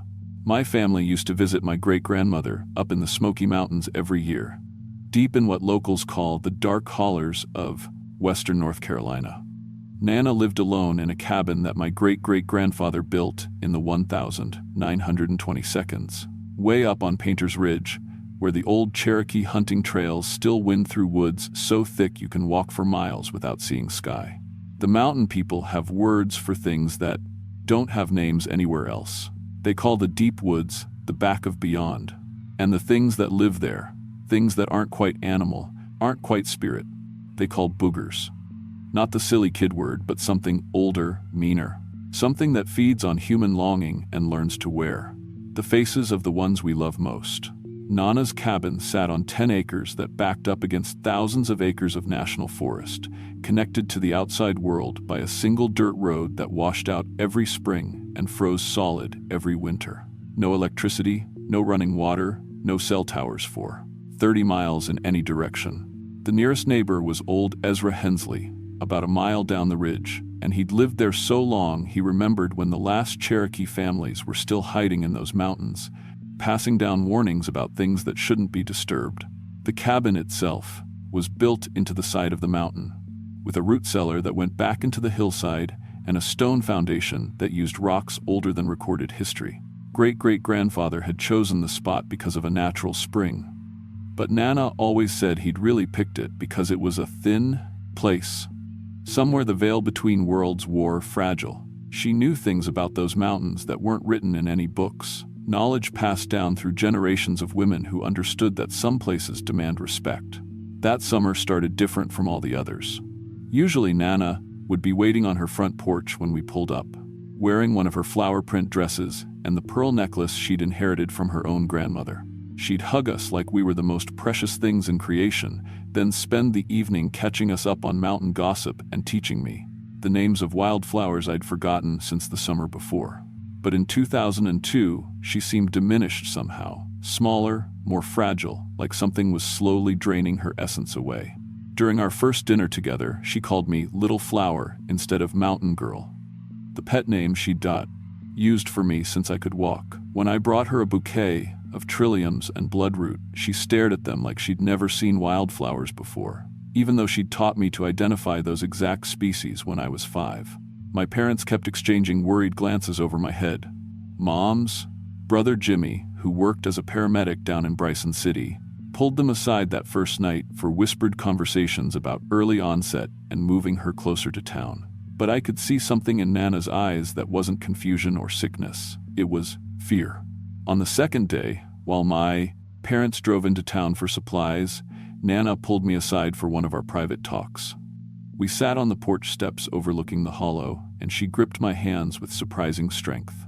"Amanda, honey," she said, using my real name instead of her usual endearment, "I need to tell you something, and I need you to listen with your whole heart." The way she said it made my stomach twist with dread. There's something in these woods that's been watching our family, watching me, specifically, learning me. Her voice dropped to a whisper. For weeks now, I've been having dreams about something studying how I move, how I talk, how I laugh. And sometimes when I look out toward the tree line at dusk, I can see my own face looking back at me from between the branches. She paused, studying my expression to make sure I was really listening. The old Cherokee had a name for creatures like this. They called them Nunahai-Yenu, the hungry spirits that steal shape and memory. Your great-great-grandfather knew about them too, and that's why he built this cabin with iron nails and rowan wood, with salt lines and protective charms. But those protections only work, you know what you're looking for. I wanted to interrupt, to tell her she was scaring me. But something in her eyes kept me quiet. "The grown-ups think I'm just getting old and confused," she continued, "and maybe some of it is that, but I want you to remember something, just in case. These creatures, they can copy everything about a person, memories, mannerisms, even love, but they always get small things wrong. If you ever see Nana after I'm gone, honey, pay attention to the little details. The real me would never call you anything but Mountain Girl. The real me knows that bloodroot blooms before trillium, and that you take your cornbread with honey, not molasses. If those things are wrong, it won't really be me." That night, Nana's condition worsened dramatically. She developed a high fever and became delirious, mumbling about someone practicing being me in the mirror and getting the recipes wrong on purpose. She kept pointing toward the windows, claiming she could see her own reflection moving independently of her body, making gestures that were almost right but slightly off, like someone learning choreography from watching through glass. My parents assumed it was fever talking, but I remembered the Cherokee stories Nana had told me over the years. Stories about spirits that would watch a person for months, learning their patterns, waiting for the moment of weakness when they could slip into a life like putting on clothes that belonged to someone else. By the third day, Nana could barely stay conscious. Dr. Mackenzie drove up from town to check on her, but his medicine didn't seem to help. She kept getting weaker, like something was literally draining the life out of her. Uncle Jimmy wanted to take her to the hospital in Asheville, but she begged us not to. "I want to die in my own bed," she whispered, "in the house where I've been happy. Don't let them take me away from the mountain." On the morning of our 5th day there, just as the mist was lifting from the valleys below, Nana passed away peacefully with all of us around her. I'd never seen anyone die before, and it was both sadder and more natural than I'd expected. She just closed her eyes and stopped breathing, like she'd finally found the rest she'd been seeking. The funeral was held 2 days later at Painter's Ridge Baptist Church, a tiny, white building that had served the mountain community for over a century. It seemed like everyone from miles around came to pay their respects. Nana had lived on that ridge for 63 years and had helped birth babies, tend sick livestock, and preserve the old ways for generations of mountain families. After the service, we returned to the cabin for a traditional reception. The mountain women brought covered dishes and mason jars of preserves, and the men gathered on the porch to share stories about Nana's late husband and the old days when logging was still king in those hills. Slowly, the house filled with the kind of warm, living energy that had always made it feel magical to me, but I was exhausted from crying and from trying to process the finality of death. By 10 o'clock, most of the visitors had gone home down the winding mountain roads, and our family was getting ready for bed. I was lying in the little room that had been my mother's when she was growing up, listening to my relatives moving quietly through the house, when I heard a sound that made my blood freeze. It was the distinctive creak of Nana's rocking chair on the front porch. A sound I'd heard every night of every visit since I was a baby. The rhythm was exactly right. Rock forward, pause, rock back, pause. The same gentle tempo Nana had used when she'd rock me to sleep as a toddler. At first, I figured it was one of the adults who couldn't sleep, maybe sitting outside to grieve in private. The idea of joining them, of sharing some of my own sadness, seemed comforting. So I slipped out of bed and tiptoed through the dark house toward the front door. The screen door was slightly ajar, and through the gap I could see the silhouette of someone sitting in Nana's chair, rocking slowly back and forth. The figure was the right size and shape, wearing what looked like a familiar dress. Moonlight caught the gleam of pearls at her throat, but when I pushed the door open and stepped onto the porch, every instinct I possessed started screaming warnings. It was Nana sitting there, looking exactly as she had in life. Same silver hair pinned back in a neat bun, same kind eyes, same gentle smile. She was wearing her favorite blue dress with the tiny flowers, the one we'd buried her in just that afternoon. For a split second, my heart soared with impossible joy. Somehow, miraculously, she'd come back to me. "Come here, little flower," she said, holding out her arms with the exact gesture she'd made thousands of times before. That's when I knew, with absolute certainty, that this thing was not my grandmother. Nana had never called me little flower, except during that confused period when she was dying. I was always her mountain girl, always. But this creature was using the wrong name, the name she'd used when something else was already influencing her mind. I stood frozen on the porch, studying her more carefully. Physically, she looked perfect. Every wrinkle was in the right place, every age spot correctly positioned. But something about her movements was wrong, like someone had studied Nana's behavior in great detail, but was having to consciously remember each gesture instead of making them naturally. Her breathing was too regular, her blinking too measured. When she smiled, all the right muscles moved in all the right ways, but the timing was just slightly off, like watching a video with the audio not quite synced. And her eyes? When the moonlight hit them at certain angles, they reflected like a nocturnal animal's. "What's wrong, honey?" she asked, standing up from the chair. The movement was eerily perfect but somehow mechanical, like a sophisticated puppet being controlled by someone who understood the motions but not the soul behind them. "Come, give your Nana a hug." Before I could back toward the door, I heard my parents' voices coming from inside the house. They'd heard me moving around and come to investigate. When they saw what they thought was their mother standing on the porch, alive and well, their faces went through a cascade of emotions. Shock, disbelief, hope, and desperate joy. "Mom?" my mother whispered, her voice breaking. "But we buried you. How are you here?" The thing wearing Nana's face turned that practiced smile toward my parents. "I got better, dear. I feel much better now." The voice was perfect. Same tone, same slight mountain accent, same warm inflection. But the words were wrong. Nana would have said something more characteristic, would have made a joke or referenced a family story. Incredibly, my parents believed her. They were so desperate to have their mother back, so willing to accept a miracle, that they didn't notice the subtle wrongness I could see clearly. They rushed forward to embrace her, crying and laughing, talking about comas and misdiagnosis and answered prayers. The creature accepted their hugs with careful precision, but I watched how it studied their faces while they weren't looking, like it was memorizing their reactions for future reference. It was learning them too, I realized. building a catalog of how each family member responded to affection, storing information for whatever came next. Over the following days, while the adults made frantic phone calls to the funeral home and tried to understand what had happened, I observed this imposter with growing horror. Its knowledge of our family was unnaturally complete. It could recall conversations from decades past with perfect accuracy, knew recipes that had never been written down, could sing mountain ballads in the exact way Nana had learned them from her own grandmother. But it consistently made small, telling errors. It called the pileated woodpecker that nested near the cabin a red-headed woodpecker. It put sugar in coffee that Nana had always taken black. It told a story about my grandfather that was accurate in every detail, except it placed the events in the wrong season. These weren't random mistakes. They felt deliberate, like something was testing whether anyone would notice the differences. Most disturbing was how it focused on me. Every conversation seemed designed to isolate me from the rest of the family. It offered to teach me special mountain secrets that we could share privately. It suggested walks deep into the woods, just the two of us, to visit places Nana had never shown me before. It asked detailed questions about my friends at home, my favorite hiding places, my deepest fears, the kind of information something might need if it planned to replace me next.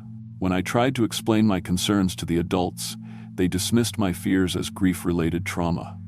It's normal for children to have difficulty accepting major changes, Mom explained to Dad when they thought I couldn't hear. She's probably afraid of losing her grandmother again. But that wasn't it at all. I wasn't afraid of losing Nana. I was afraid of the hungry thing that had stolen her face and was now learning to steal ours. On our last night at the cabin, I couldn't bear the charade anymore. While everyone else was packing and making plans to bring Nana home with us, I snuck into her bedroom to search for evidence of what had really happened to her. The room looked exactly as it always had, quilts folded neatly, precious, belongings arranged on the dresser, the smell of lavender sachets in the drawers. But something made me examine the space more carefully. Maybe it was the way the creature had avoided this room, or the way it had deflected suggestions that it sleep in its own bed. I started looking in places I'd never explored before, behind the dresser, under the bed, in the corners where shadows gathered thickest. That's when I found the loose floorboard near the window, partially hidden by the edge of an old braided rug. When I pried it up with my fingernails, I discovered a small cavity that had been deliberately hollowed out, and inside that space, wrapped in one of Nana's own quilts, were human remains. The bones were old and yellowed, but still held together by desiccated tissue and scraps of a blue-flowered dress. A tarnished pearl necklace lay coiled among the ribs like a blue snake. These were Nana's real remains, hidden away while something else had taken her place weeks before we'd even arrived for our visit. I understood then why she'd seemed so confused and frightened during our stay. The real Nana had been dying slowly while this creature studied her, learning her mannerisms and memories through some supernatural osmosis. By the time we arrived, it had been ready to make the switch, using Nana's final illness as cover for the transition. I ran to find Uncle Jimmy, who was loading boxes into his truck. When I dragged him back to show him what I'd found, the look on his face told me everything. He believed me now. He could see the physical evidence of deception that no grief-induced hallucination could explain. Together, we gathered my parents and confronted the thing that had been pretending to be their mother. When faced with the reality of Nana's bones, carefully hidden like a spider's stored prey, the creature's facade finally cracked. The transformation was hideous and gradual. First, its face began to elongate, the features stretching like warm wax. The skin grew pale and waxy, taking on a sickly, translucent quality that revealed dark veins beneath. Its limbs extended unnaturally, becoming spider-thin and impossibly long. The beautiful silver hair fell out in clumps, revealing a skull covered in rough, bark-like skin. But worst of all was the sound it made, a shriek that was part wounded animal, part tree, branch scraping against glass, and part something else entirely, something that spoke to the deepest, most primitive fears buried in human DNA. It was the sound of hunger that could never be satisfied, of intelligence that viewed humans as nothing more than clothing to be worn and discarded. The creature that had called itself Nana fled toward the woods on its distorted limbs, moving with inhuman speed and agility. We could hear it crashing through the underbrush for hours afterward, occasionally releasing that terrible cry that echoed off the mountain ridges like a wound in the night itself. We left at dawn and never returned. Uncle Jimmy made some calls to the local sheriff's department, but what could we tell them? That something from Cherokee folklore had murdered and replaced our grandmother? Instead, we let the official record show that Nana had died peacefully and been buried properly. We sold the cabin to developers from Florida who probably bulldozed it to build vacation condos, never knowing what had happened there. But I learned later, through careful research into local newspapers and historical records, that the Painter's Ridge area had a long history of disappearances and strange sightings. Cherokee oral histories spoke of hungry spirits that dwelt in the deepest hollows, creatures that fed on human memory and emotion. Early white settlers had reported family members returning from the dead with subtle but disturbing differences in personality. Even as recently as the 1972nd, there were newspaper accounts of miraculous recoveries that later proved to be elaborate hoaxes, though investigators could never determine who the hoaxers were or how they'd gained such intimate knowledge of the protected deceased. I'm 31 now, and I've never told anyone the complete story until today. Who would believe it? But it taught me something crucial about trusting instincts. Even when the adults around you refuse to see obvious truths, sometimes children perceive things that grown-ups filter out through logic and wishful thinking. Sometimes the thing that looks most familiar is actually the most dangerous. I still miss my real Nana every day, but I'm grateful she found a way to warn me during her final lucid moments. Grateful she taught me to pay attention to small details that reveal large deceptions. That knowledge has served me well. As a teacher, children can't fool me with lies, because I learned early how to spot the subtle signs when someone is pretending to be something they're not. But sometimes, on foggy mornings, when the mist hangs low in the valleys around Asheville, I catch myself scanning the tree line for faces that shouldn't be there. And sometimes I wonder if that creature is still out there in the deep hollers, still hungry, still watching, still learning to wear the faces of people other families love most. If you ever find yourself in the mountains of western North Carolina, pay attention to the old warnings. Trust the stories the mountain people tell, even if they sound like superstition. And if someone you've lost comes back to you, no matter how perfect they seem, check the small details first. Because some hungers never die, they just learn to hide behind the faces of the ones we can't bear to lose.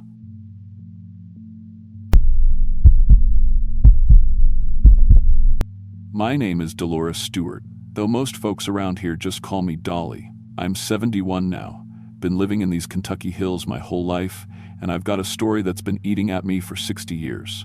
It's about faith, about family, and about something that happened up in the Tennessee mountains that changed everything I thought I knew about the price of miracles. See, I was born with what my granny called the sight. Not anything dramatic like you see in movies, but more like a persistent itch in the back of my mind when something wasn't right. Made me a skeptical child, always, questioning things that other folks took on faith. My mama used to say I had too much of my daddy's stubborn streak and not enough of her trusting heart. Looking back now, I think that stubborn streak is what saved my brother's soul. This all started in 1965, when I was 13 and my little brother Tommy was 8. Tommy had been born with a clubfoot so severe that 3 different doctors told my parents surgery wouldn't help. His right foot was twisted inward and backward, making every step a struggle. In our little mining town, where a man's ability to work determined his family's survival, watching your boy limp through childhood was heartbreak served daily. Daddy worked double shifts at the Cumberland mine, coming home black with coal dust and exhaustion, but the medical bills were drowning us anyway. Mama took in sewing and sold vegetables from our garden, but it wasn't enough. By 1965, hope was becoming a luxury we couldn't afford. That's when Aunt Verna came down from Virginia with news about Brother Elijah. Verna was my mama's younger sister, the kind of woman who chased every traveling preacher and faith healer between Kentucky and Georgia. She'd drag her family to tent revivals and healing services, always convinced that the next miracle was just one prayer away. Most of us had learned to nod politely when Verna started talking about signs and wonders, but this time was different.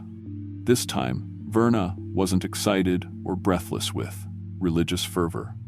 She was serious, almost frightened, in a way I'd never seen her before. "This ain't like the others," she told Mama over coffee at our kitchen table. "This brother Elijah, he's the real thing.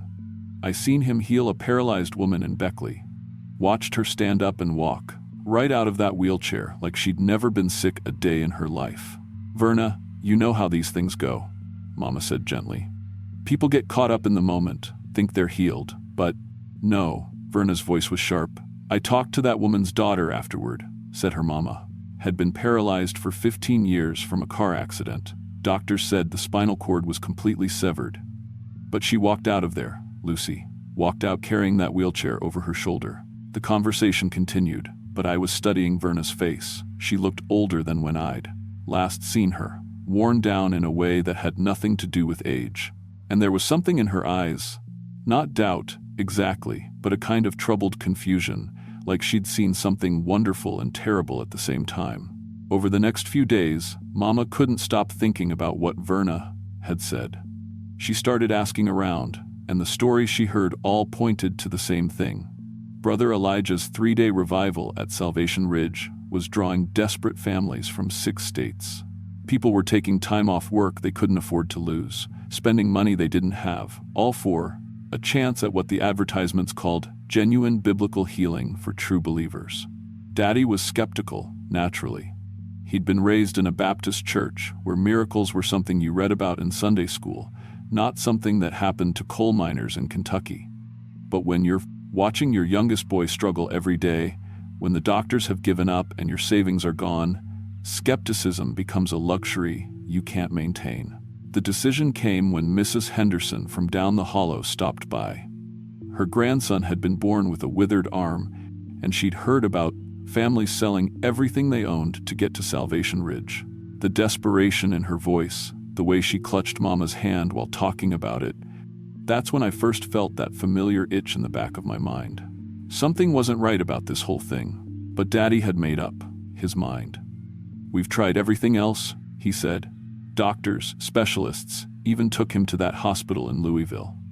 If there's a chance, even a small one, we gotta take it." So he scraped together enough money for gas and a cheap motel, and we loaded up our old Plymouth for the drive to Tennessee. Verna and her family followed in their pickup truck, making a little convoy of desperate hope, winding through mountain roads that got narrower and more treacherous the farther south we went. I remember thinking it was strange that someone would build a tabernacle so far from civilization. The last 40 miles were on gravel roads that barely fit 2 cars, with steep drop-offs on one side and sheer rock faces on the other. There were no signs, no advertisements, just a hand-painted board every few miles with an arrow and the words, Salvation Ridge. 15 miles, or Salvation Ridge, 8 miles. When we finally reached the site, I understood the isolation was deliberate. The tabernacle sat in a natural bowl between 3 mountains, completely hidden from the outside world. It was a massive wooden structure with a tin roof and no walls, open to the possible mountain air on all sides. Around it, families had set up camps in the surrounding woods, some in tents, others just sleeping in their cars. License plates from Kentucky, Virginia, West Virginia, North Carolina, Tennessee, even a few from Georgia and South Carolina. The whole place hummed with nervous energy and desperate hope. Parents clutched their afflicted children a little too tight. Husbands and wives spoke in hushed, urgent whispers, and everyone seemed to move with the careful deliberation of people walking on sacred ground. Tommy was exhausted from the long ride, but his eyes went wide when he saw all the other children. There were kids everywhere, some clearly healthy siblings along for the trip, but many others dealing with their own ailments. I saw children with leg braces, thick glasses, hearing aids, crutches. One little girl, couldn't have been more than 6, sat in a wheelchair pushed by parents who looked like they'd aged 20 years in the stress of caring for her. Mama explained that my job was to help watch the younger children during the main services. The healing ceremonies were primarily for teenagers and adults, but families needed somewhere safe for their little ones. It was a responsibility I took seriously, but it also gave me the perfect vantage point to observe what was happening in that tabernacle. And what I observed, starting that very first night, began to explain the itch in the back of my mind. The singing was beautiful. I'll give them that. Over 1,200 voices raised together, harmonies that seemed to echo off the mountain ridges and come back stronger. Brother Elijah didn't appear until nearly midnight. But when he finally walked onto that platform, the entire crowd fell silent like someone had thrown a switch. He was exactly what you'd expect from a traveling preacher, and nothing like what you'd expect at the same time. Tall and thin, with silver hair that caught the lantern light and pale blue eyes that seemed to see right through you. His voice was smooth and cultured, not the fire and brimstone shouting I'd heard at other revivals. He spoke quietly, almost conversationally, but somehow every word carried to the back of that open-air structure. But it was the way people responded to him that made my skin crawl. The moment he started speaking, everyone in that crowd began swaying slightly, almost in unison. Their eyes took on a glassy, unfocused look, like they were listening to something the rest of us couldn't hear. And then the healings began. A man who'd been carried in on a stretcher stood up and walked. A woman who'd been led to the platform by her daughter suddenly threw off her thick glasses and read from a Bible held 20 feet away. A teenager with a withered arm watched it grow strong and straight under Brother Elijah's touch. The crowd went wild each time, shouting and praising God, but the healed people themselves. That's what bothered me. They should have been ecstatic, overwhelmed with joy and gratitude. Instead, they looked confused, almost empty, like they were sleepwalking through their own miracles. I watched the man who'd been paralyzed as his wife rushed to embrace him, tears streaming down her face. But he just stood there, staring at Brother Elijah like he was waiting for permission to feel something. When she called his name, he looked at her like he wasn't quite sure who she was. That night, back at our motel room, I tried to tell Mama what I'd observed, but she shushed me quickly. "Don't you go speaking doubt about God's work," she warned. That's exactly the kind of faithlessness that could keep Tommy from getting his healing. But I couldn't shake what I'd seen. And the next day, when I had a chance to talk to some of the families whose loved ones had been healed, my suspicions deepened. The paralyzed man's wife was trying to have a normal conversation with her husband, but he kept giving strange answers. When she mentioned their anniversary, he looked blank. When she talked about their grandchildren, he acted like he'd never heard of them. All he wanted to discuss was Brother Elijah, the revival, bringing more people to experience the healing power.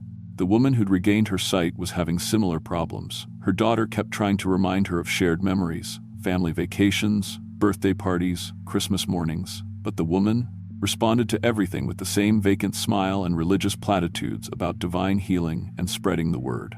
It was like the healing had fixed their bodies but erased their personalities. The second night, I positioned myself where I could observe the ceremonies more closely. Mama and Daddy were too focused on preparing Tommy for his healing to pay much attention to where I was, and the other adults were caught up in the fervor of the services. What I saw that night confirmed my worst fears. Brother Elijah would call people forward, one at a time, place his hands on them, and they'd collapse like they'd been struck by lightning. When they stood back up, their physical ailments were gone, but something else was missing too. Something essential. The healed people from the previous night were all there, standing in a group near the platform. They moved with an eerie synchronization, turning their heads at the same time, nodding in perfect unison when Brother Elijah spoke. When someone in the crowd called out to one of them, they'd respond with the same empty smile and religious phrases, like they were all reading from the same script. But it was their eyes that really frightened me. Glassy and unfocused, like they were looking at something the rest of us couldn't see. Or like they weren't really looking at anything at all. I decided I needed to understand what was really happening here.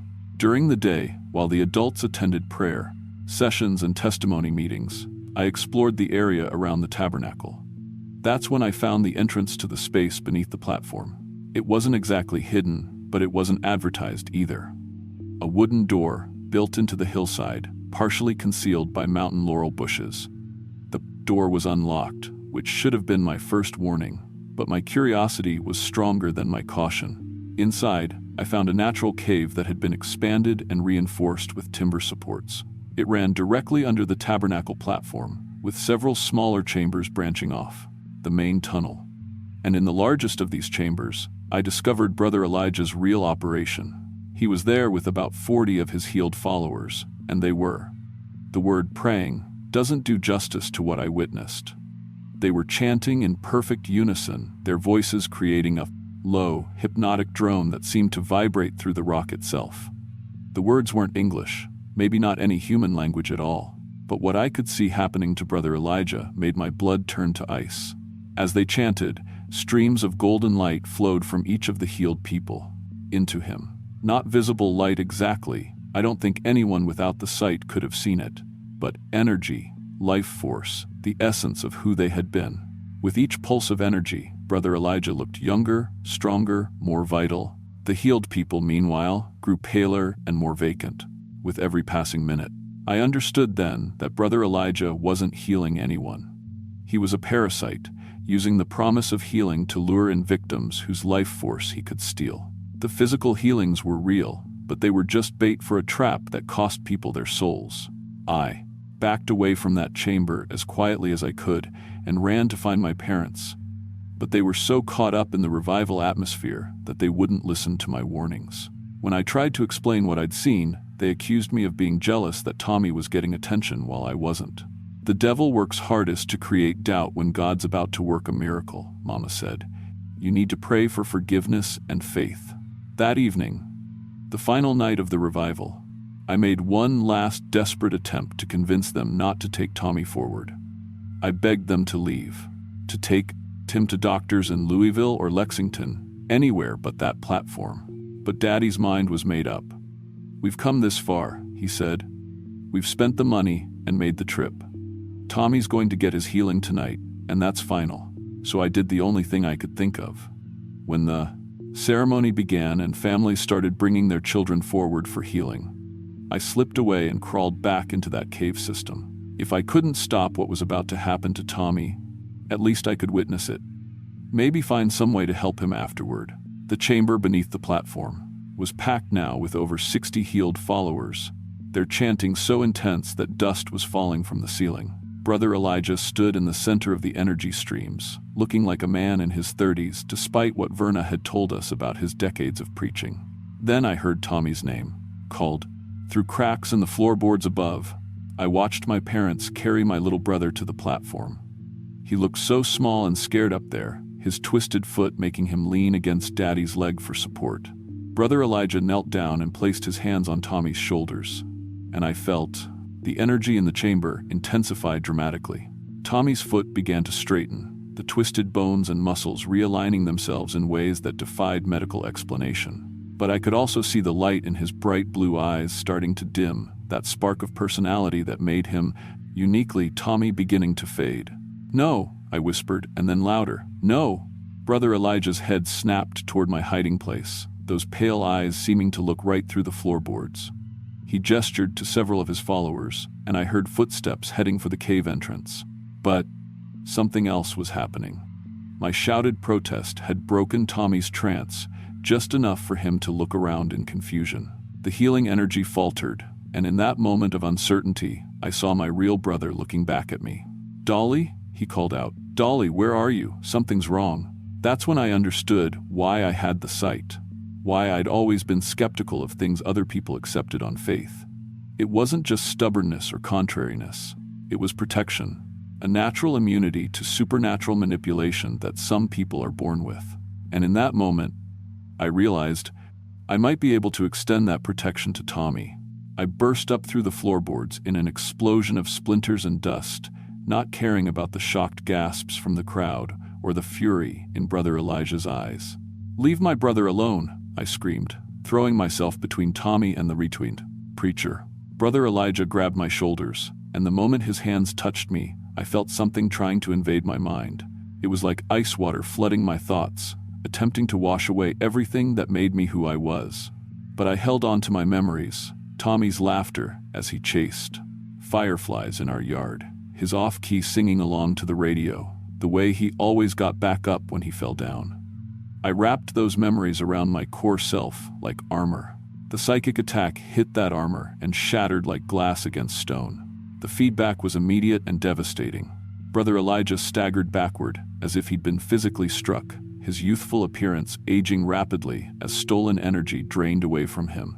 All around the tabernacle, the healed followers suddenly stopped their synchronized movements, confusion returning to their faces as their real personalities reasserted themselves. "Margaret?" I heard a man call out to his wife, his voice full of relief and confusion. "Margaret, what happened? Where are we?" "Grandma," a young voice cried as the woman who'd forgotten her grandchildren suddenly remembered their names. "Grandma, you're talking like yourself again." Brother Elijah made one final attempt to regain control, raising his hands and shouting words in that inhuman language I'd heard in the cave. But his power was broken, the psychic network that had sustained him severed by my resistance.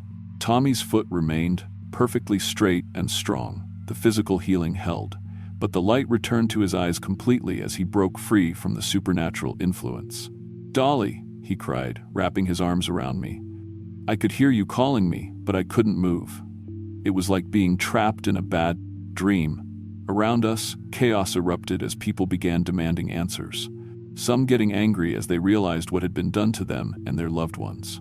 But Brother Elijah was already backing toward the edge of the platform, his appearance continuing to deteriorate as more and more of his stolen vitality drained away. "You have no idea what you've done, child," he hissed, his voice now cracked and ancient.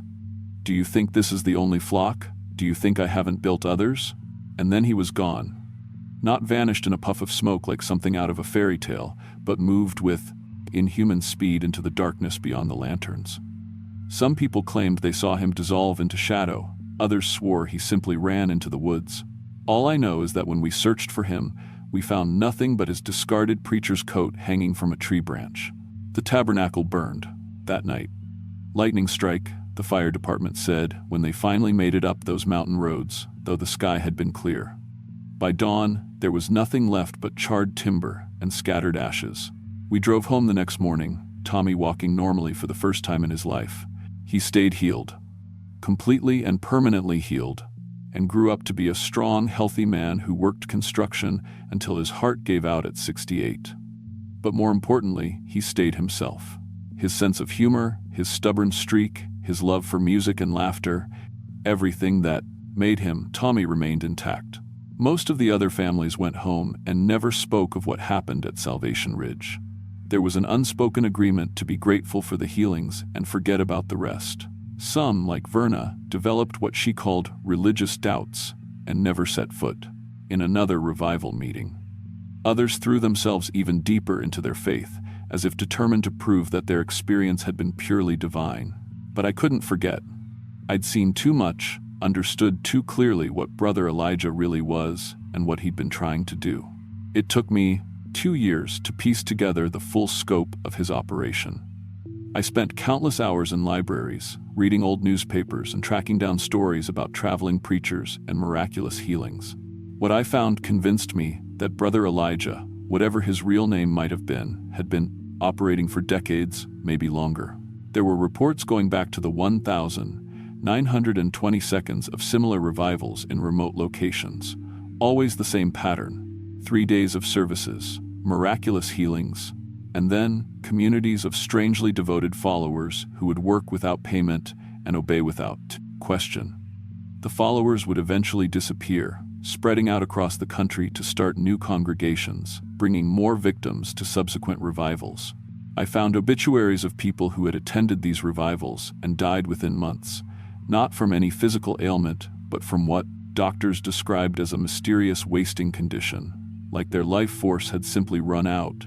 I found records of families torn apart when loved ones abandoned them to follow the preacher, becoming hollow shells of their former selves. And I found evidence that Brother Elijah's operation was far larger than anyone suspected. The followers he created didn't just vanish, they became recruiters, spreading out to identify new victims and establish the groundwork for future revivals. They ran seemingly legitimate churches and healing ministries, but their real purpose was to create networks of vulnerable people who could be delivered to their master when the time was right. The psychological damage to our family was severe and long-lasting. Mama never forgave herself for almost sacrificing Tommy's soul for his healing. She became obsessively protective, refusing to let any of us attend revivals or healing services, and she developed a deep distrust of any religious leader who promised miraculous cures. Daddy withdrew into himself, haunted by how close he'd come to losing his son in a way far worse than physical disability. He started drinking more, working longer hours, anything to avoid thinking about what had happened. It took years of family conversations and patient healing before he could talk about that night without his hands shaking. Tommy handled it better than any of us, maybe because he was young enough to adapt, but he never forgot the sensation of being trapped in his own mind, and he developed an almost supernatural ability to sense when someone was being manipulative or dishonest. That feeling, like at Salvation Ridge, he'd call it, and he was never wrong. As for me, the experience changed everything about how I saw the world. The sight that had protected us became stronger, more focused. I could sense supernatural predators the way some people can smell gas leaks. An immediate, visceral warning that something dangerous was nearby. I used that ability throughout my life, quietly steering people away from situations and individuals that felt wrong. I became the school bus driver, partly because it let me keep an eye on local children, watching for signs of the kind of exploitation that thrives on innocence and desperation. I never married, never had children of my own. The responsibility of protecting others felt too important, and I worried that my own family would become targets if Brother Elijah or his followers ever came looking for revenge, because I was never entirely convinced he was gone for good. Over the years, I've continued tracking reports of similar revivals and mysterious healing services. The patterns are always the same, just updated for modern times. Televangelists who promise miracle cures in exchange for financial seed money. Online healing ministries that require participants to submit detailed personal information. Retreat centers in remote locations where people go, seeking spiritual renewal and return. Changed. 3 times in the past 60 years, I've felt that familiar itch in the back of my mind and followed it to situations where I could intervene. Twice, I was able to expose fraudulent operations before they could do serious harm. Once, in 1987, I encountered something so similar to what happened at Salvation Ridge that I'm convinced it was either Brother Elijah himself or one of his original disciples, still operating after all those years. That encounter was difficult. The entity was stronger, more experienced, and it nearly succeeded in breaking through my defenses. I survived, but just barely, and several people weren't so fortunate. The official story blamed a carbon monoxide leak for the deaths and the survivors' memory problems. But I knew better. I'm sharing this story now because I'm 71 years old, and the sight is fading as my mind and body age. Soon, there won't be anyone left who remembers what really happened at Salvation Ridge, or who knows how to recognize the signs when something like Brother Elijah surfaces again. And I'm certain something like him will surface again. There are always people desperate enough to pay any price for healing, and there are always predators willing to exploit that desperation. The methods change, the technology advances, but the fundamental dynamic remains the same. False hope used to steal something far more precious than money. If you ever find yourself tempted by promises of miraculous healing, especially if they require you to travel to remote locations or cut yourself off from family and friends, remember Tommy's story. Remember that real healing doesn't cost you your soul, doesn't leave you empty or changed into something you're not. And remember that sometimes the most important miracles are the ones we walk away from. The darkness in these mountains is deeper and older than most people realize. It feeds on faith and desperation, and it's always hungry. But it can be resisted if you're stubborn enough and love someone more than you fear the unknown. That's the lesson I learned at Salvation Ridge 60 years ago, and it's the warning I'm passing on to anyone willing to listen. Some prices are too high to pay, even for miracles. Especially for miracles.